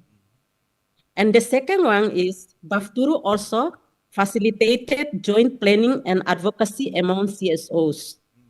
Together, last year, we developed a joint work plan for 2025, which includes budget consideration for implementing and monitoring the National Action Plan, WPS 1325, as well as a shared advocacy strategy to promote women's participation, leadership, and the prevention of violence. And the third one, the project helped strengthen networks and partnerships. The workshops created a stronger connection between civil society organizations, government institutions, and local women leaders. These relationships are essential for continued policy engagement and for ensuring that community voices are reflected in national discussions. And another important achievement is evidence generation and institutional strengthening. We provided training on WPS to the trainers from the Ministry of Interior across municipalities to help ensure sustainability and strengthen institutional capacity to continue promoting and implementing NAP WPS 1325 at the community level. On the other hand, we also work with the line ministries to provide training for them on transformative leadership and also gender equality. And through this collaboration, also we work with Secretary of State of Equality. And this is like really good, like to see our government representatives from Timor-Leste, from the Secretary of State of Equality, Her Excellency, Senora Filomena Babo Martins, who participated in person in this event as well. So I think that through this collaboration, we are not only work closely with the Ministry of Education, Ministry of Interior, but also with the other line ministries to strengthen our collaboration in terms of the implementation of women, peace, and security agenda, but also gender-based violence as well. To keep these results going and to improve them further, several important things are needed. So first, it's related to the institutional support and partnership remain essential. With the continued collaboration between the Ministry of Interior, line ministries, UN Women Timor-Leste, and civil society organizations, it's necessary to maintain this important work. This will ensure that the implementation of NAP WPS 1325 remains inclusive and community-driven. And the second one is adequate financial resources are needed. Dedicated and accessible funding is important for support NAP WPS 1325's activities, strengthen civil society advocacy, and reinforce monitoring and evaluation mechanisms. Moreover, continued capacity building and replication of these initiatives will help expand their impact. By reaching more CSOs and local actors, we can build a broader network of advocates who understand and actively promote the women, peace, and security agenda at both community and national levels. And the fourth one, structured networks and dialogue platforms are needed. Establishing stronger coordination, regular dialogue with the line ministry, and annual review, policy engagement, and resource mobilization. And the last one is monitoring, evaluation, and accountability are the key of this initiative. Even though we are monitoring and evaluation framework for the implementing, and it collects annual reports from line ministries and civil society organizations. And we, Bafuturu, has contributed to this reporting process. But at the same time, civil society organizations also play an important role in strengthening accountability by monitoring government commitments and supporting transparent implementation of the WPS agenda. Through continued collaboration between government institutions and civil society organizations, the implementation of women, peace, and security framework can remain inclusive, transparent, and respond to the needs of community. I think that that's all that I can say. Obrigada, Barak. Thank you very much. Thank you very much, Ms. Judith. A round of applause, please. We're all clapping our hands here in the meeting room for to show our appreciation for your intervention. No? And although we lost you for a bit, rest assured that the key messages you shared are all appreciated and well understood. At this point, I think we have a pre-recorded remarks from the Secretary General of the ASEAN Interparliamentary Assembly, or AIPA. And we asked AIPA to share perspectives on the AIPA Women Political Participation and Leadership Plan of Action, and what have been the what are the main challenges to sustaining and advancing the achievements of this plan of action. Maybe we can ask our friends from the technical team to play the recorded message.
5th IPA General Assembly in Lao PDR in 2024.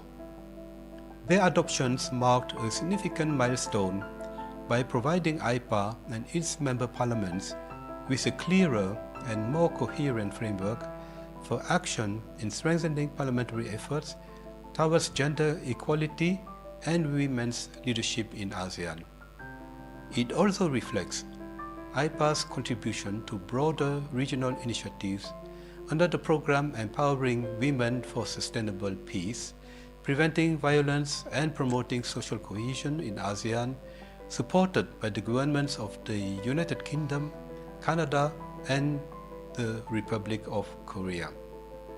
One of its most significant contributions has been the strengthening of the role of parliamentarians in advancing women's participation in political decision-making at the national level. It has helped translate commitment into practical parliamentary action through its functions and engagement with communities and civil society. This is particularly important as many initiatives advancing women, peace and security tend to prioritize engagement with grassroots actors. While such initiatives play a vital role in addressing social tensions and strengthening local resilience, they are most effective when complemented by meaningful representation of women within political and decision-making structures. Many peace and security decisions, particularly those related to regional and geopolitical developments, continue to be shaped within leadership structures that have historically been male-dominated. Increasing women's participation in political leadership, therefore, becomes essential, not only to strengthen democratic representation, but also to ensure that women's perspectives contribute to policies and decisions that shape peace and security outcomes. IPA's close collaboration with UN Women has been especially valuable in this journey. Beyond technical expertise, UN Women has provided practical support for the development, implementation, and monitoring of the plan of action. This cooperation has been reflected in initiatives such as the WIPA Women Politicals Forum, the National Parliamentary Dialogue in Brunei Darussalam, the WIPA Town Hall in Indonesia, IPA Connects mentoring program, and support for IPA's participation in the ASEAN WPS Summit. Looking ahead, the priority is to sustain momentum through effective implementation and oversight. This requires stronger national ownership, continued capacity building, and better use of monitoring and knowledge sharing mechanisms, while recognizing that member parliaments operate from different starting points and national contexts. In this spirit, IPA reaffirms its strong commitment to working closely with ASEAN institutions, UN Women, and other valuable partners to advance women's political participation and leadership, and to strengthen the women, peace, and security agenda in our region. May our collective efforts continue to support ASEAN's journey towards a peaceful, prosperous, and people-centered community. Thank you for your attention. All right, thank you very much to the Secretary General of IPA for preparing the pre-recorded message. At this point, I think we have a couple of minutes left before we close this session. Let me now open the floor first here in the meeting room, in this ballroom. If anyone wants to share any reflections or comments, I think we can accommodate one or two from the in-person participants here in the meeting room. And then later on, we'll check the chat box and the online platform if anyone wants to share any reflections. And then we'll circle back to the panelists if anyone wants to share some last concluding words. All right, here in the meeting room, all I see are smiles. And yes, our friend from Timor-Leste, please. If our organizers can hand the microphone. There you go. Thank you. Yes, would like to add a little bit for my colleague Judith, especially in our institution, Secretary of State for Equality, is continuing to advocate for women meaningful participation in all sectors, especially how to advocate to all line ministries for the allocation of the budget to implement our national action plan in Timor-Leste. And also we work closely with for women's economic empowerment, especially for care economy, how to push our domestic law to strengthen and also support our women's in care economy. Thank you very much. Thank you very much. Our focal point from Timor-Leste, sharing additional reflections and basically reaffirming what was mentioned earlier, no, and expounding on it. Anyone else here in the meeting room, this ballroom? I think while we're still waiting, do we have any comments or questions from the, how do we call it, the online community? Participants connecting online? All right, it's Sepia, it's quiet, yeah? All right. I guess we'll take it to mean that we have the permission now to circle back to our panelists and ask them if they have any parting words or message before we end this session. Maybe this time we'll start with the two panelists from online. Would that be okay? Does Dr. Tu and Ms. Judith, do you have any words you want to share before we close this session? Dr. Tu? You mean me, right? Dr. Hian, Yes, not Dr. Tu. Yeah, I think that's institutionalized WPS ASEAN and NAP into training institutions for leadership in each country is very important because I think some of our countries in Asia community already have our national map, right? And how to transfer or transform from policies into practical activities or interventions. We need our public sector leaders to understand the principles, the contents, and have action plan to implement the national action plan. So I would recommend that if you want to sustain WPS or ASEAN, then work with training institution for public leaders in your country. Thank you. Thank you. Thank you very much for those concluding remarks.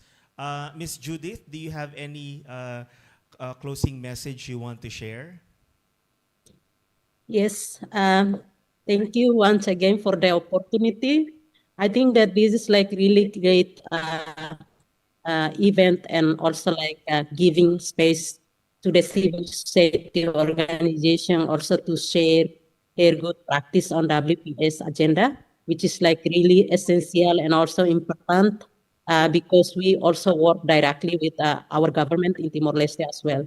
So I think that to conclude this, this is like a really good chance to work with the security sector as well, because Bafturu, my organization, we also work directly with the National Police of Timor-Leste and also Force Defense of Timor-Leste on WPS, which is recently, we just discussed about this, and also I saw Ms. Norun here as well. Just met her and then discussed about the collaboration related to the security sector, especially on the climate change, which is like really important as well because they are the one that directly support like the community when the climate change is happened. So I think that it's really important like to incorporate in the WPS agenda, which is we already started, but I think that to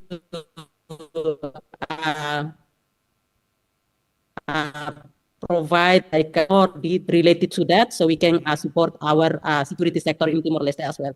I think that that's all from my side. Wonderful. Thank you. Thank you very much, Miss Judith. Let's now go back to our in-person panelists. Excellency, Pak Puja, please. Well, on concluding remarks, but when we look at this WPS agenda in the future, I'm very much still optimistic. The future trajectory and the implementation of the WPS agenda, especially in our regions, because we believe the WPS agenda is not a standalone or siloed endeavors. We need an inclusive and holistic approach in this respect. But as you see that elephants in the room within this WPS agenda is on the sustainable funding of WPS in the future. I believe this should be very much connected with the forward momentum, as you mentioned, Miguel. We have to look at this future momentum with a very clear eyes recognitions of the contemporary landscape, what we are witnessing now in the world, including in our regions. So as I mentioned, linked to the elephants in the room, on WPS agenda for the future is on the sustainable funding on WPS. When somebody before me also mentioning about the shrinking of the funding from the international donors in this respect. So I believe this is not only happened in the WPS agenda promotion, but also on so many issues on the shrinking of the commitment for international funding and this sort of thing. But certainly partnership need to be strengthened in the future in the midst of these current circumstances.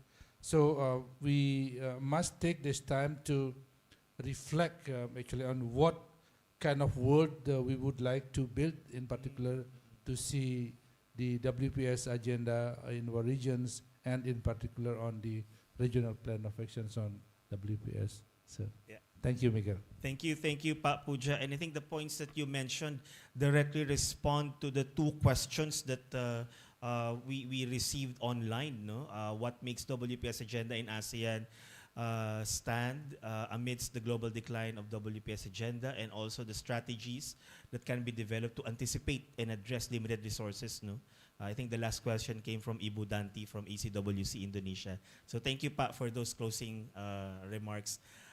Christine? Hello, okay. I think for my concluding remarks, I would like to share with you a quote in Filipino, in Tagalog, malayo na pero malayo pa, which translates to, we've come a long way, but there's still farther to go. As we all face this time of uncertainty, I call on everyone in the room to stand our ground and resist a regression collectively as partners. We must continue to maximize existing mechanisms and establish new ones if needed, as forward momentum would require clear and measurable success indicators. The Philippines, through experience, has learned that long-lasting peace cannot be achieved through force. Peace is built, it's nurtured, and it's sustained by the people, communities, and families. Time and time again, women have proven to be among the nation's most effective and powerful agents of peace. As ASEAN advances the Women, Peace, and Security agenda, let us continue to share knowledge with each other, strengthen partnerships, and amplify the voices of women across our region. Thank you, Salamat Christine, for that concluding remarks. Edmund, please. Just quickly, 2 points. I think I'm very excited about the new phase that you mentioned just now. I was listening intently to your presentation. I think the WPS agenda in ASEAN is extremely important. I share and echo the comments of my colleagues, because ASEAN now has become obviously a geopolitical hotspot, looking at the contemporary issues. But also the second thing, like what Dante has mentioned or question, we need to have more localization. The strategy must be a localization strategy, like We hear this from Philippines. We need it more from the other countries as well. How we can localize it, like through the NAPs. So if we have limited resources, we need to see how the WPS can be implemented. The initiatives are actually to do it more at the local level and support mobilize resources for the localization of the agenda. I think from our part, for me at the Commission, at the human rights level, it will always be important because we have to confront the issues that are currently we are facing. We see that there are still many difficult issues of conflict in our region and also outside the region. So it's all interconnected. For people who may think that what is happening here may not spill over, or what's happening outside may not spill over, then that's going to be a challenge for us. It's just that how perhaps I've said this before in the advisory group, perhaps I think we need to expand the technical experts to support this agenda that are connected, rather than looking just at civil society. I think we need to get more people invested. I think the word is more investment by the experts, more new experts, expand the technical working group, and get the member states actually to provide the funding support. Thank you. Thank you very much. And Edmund, the last point you made on investment, this circles us back to what this session wanted to achieve, or at least one of the its objectives, is for us to invest in phase 2 of the program. I'm going back to my sales pitch here. We've seen from the reflection shared, there's a lot of ground already covered, and there's readiness amongst the member states, good practices. There are a lot of partners who want to work on this. So I think that the next step is really to approach Rebecca to know the price tag. No, I'm just kidding. No, but to really come together and move on to the working on how this phase 2 can lift off. No? So we hope that ASEAN member states, ASEAN partners would be open to continuing this conversation. And of course, the ASEAN Secretariat is always ready to support this process of bringing everyone together. So with that, apologies, we I think went over time by 5 minutes. I'll hand over the microphone back now to our MC. Thank you very much. Thank you very much, Mr. Miguel and all our panel of speakers. Thank you and many thanks to all our distinguished speakers for sharing their reflections and insights.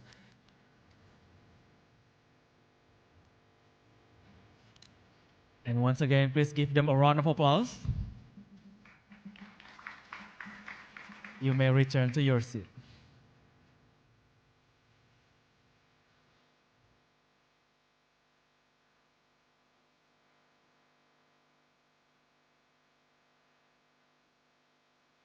As we come to the end of today's program, we would like to invite Her Excellency, Madam Sorita Kum, to deliver the closing remarks.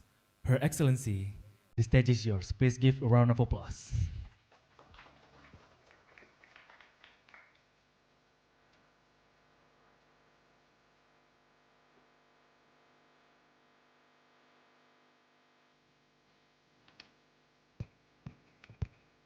Excellency, distinguished delegate, college, ladies and gentlemen, as we come to the close of the visibility and knowledge sharing events on advancing women, peace and security in ASEAN.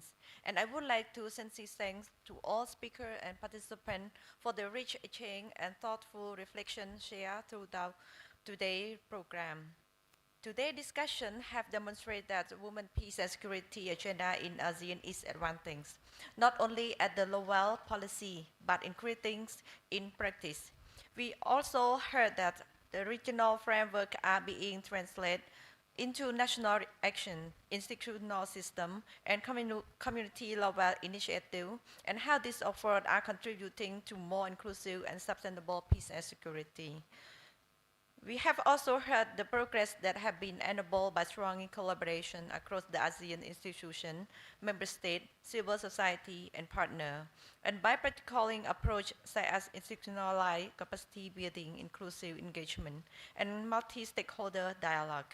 At the same time, today reflection reminds us that sustaining and scaling the progress will be required more than commitment, and it will be required with allocations of financial and human resource and more systematic implementation and stronger engagement of the broader range of the actors, including the private sector and security institutions, particularly in the context of involving and increasing the conflict, security challenge, and also holding those related to cybersecurity, climate change, and disaster. As we look ahead, there is a clear opportunity to build on the fundamental of the, on the foundation have been established by implying lessons learned and scaling good practice and continuing the strengthened partnership that support implementation across all levels. I encourage ASEAN member state, ASEAN sectoral body and institution, and our partner to continue work together to ensure that women, peace and security agenda deliver tangible and lasting results for women and community across the region. On behalf of the ASEAN Committee on Women's and ASEAN Women, Peace and Security Advisory Group, I reaffirm our commitment to advancing the agenda in the coordinating, inclusive, and sustainable manner. I thank you once again for your engagement and contribution, and I wish you safe travel and continued success in your important work. Thank you very much. Thank you very much, Madam Sorita Kung, for the closing remarks. You may return to your seat. Thank you for your inspiring closing remarks and for your leadership and support throughout this event. Before we officially conclude, we kindly invite all participants to take a few moments to complete the event survey.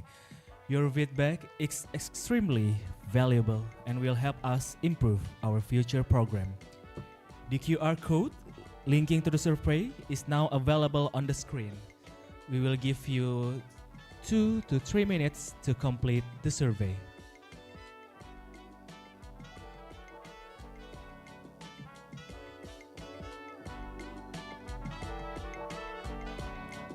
Once again, we kindly invite all participants in the venue to take a few moments to complete the event survey.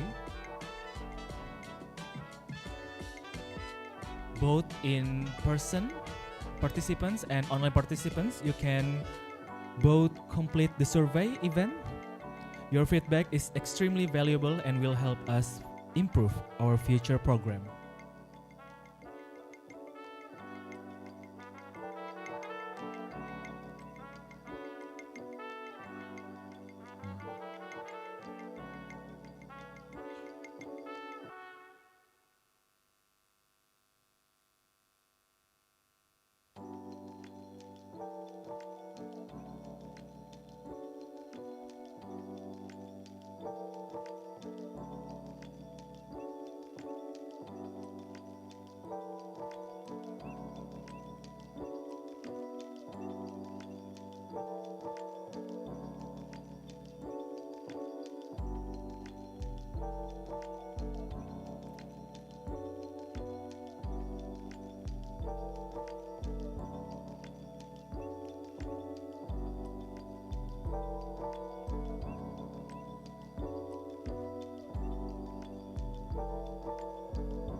And for those who are joining us online, we are kindly reminding you to complete the event survey that shows on the screen.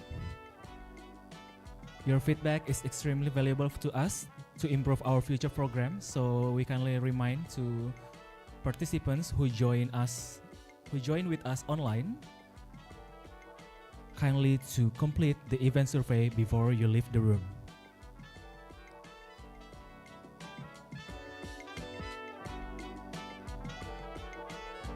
Once again, for the online participants, we kindly remind you to complete the event survey before you leave the room.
Once again, we kindly invite all participants, both in online and in person, to take a few moments to complete the event survey.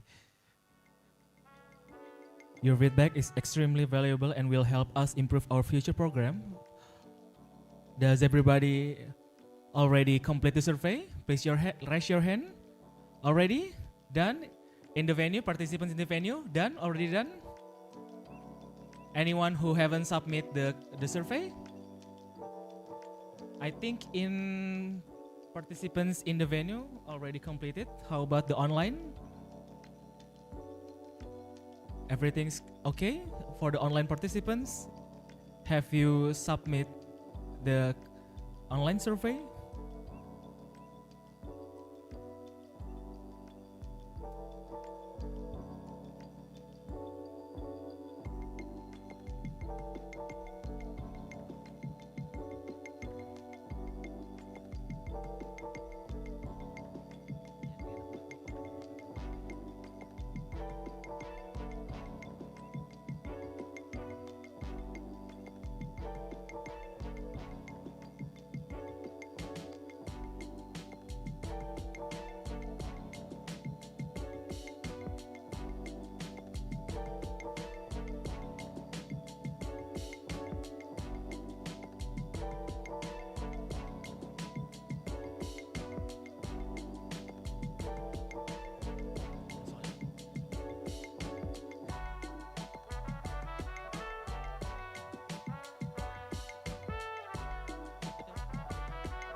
Ladies and gentlemen, distinguished guests and participants, it is hard to believe that we have already reached the end of today's program. Thank you very much for your presence, your engagement, and the rich discussions shared throughout the day. We look forward to continuing the important work together in advancing the women, peace, and security agenda across ASEAN. My name is Ardi, and it's really great to see you today and signing out from this afternoon. Once again, thank you very much for all the participants online and in person, and we wish you a very pleasant afternoon and see you on the next event.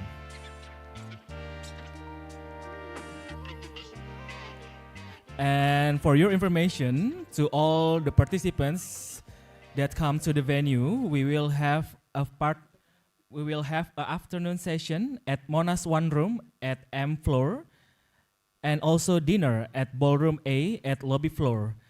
And we are providing hampers in front of the room for those who are fasting.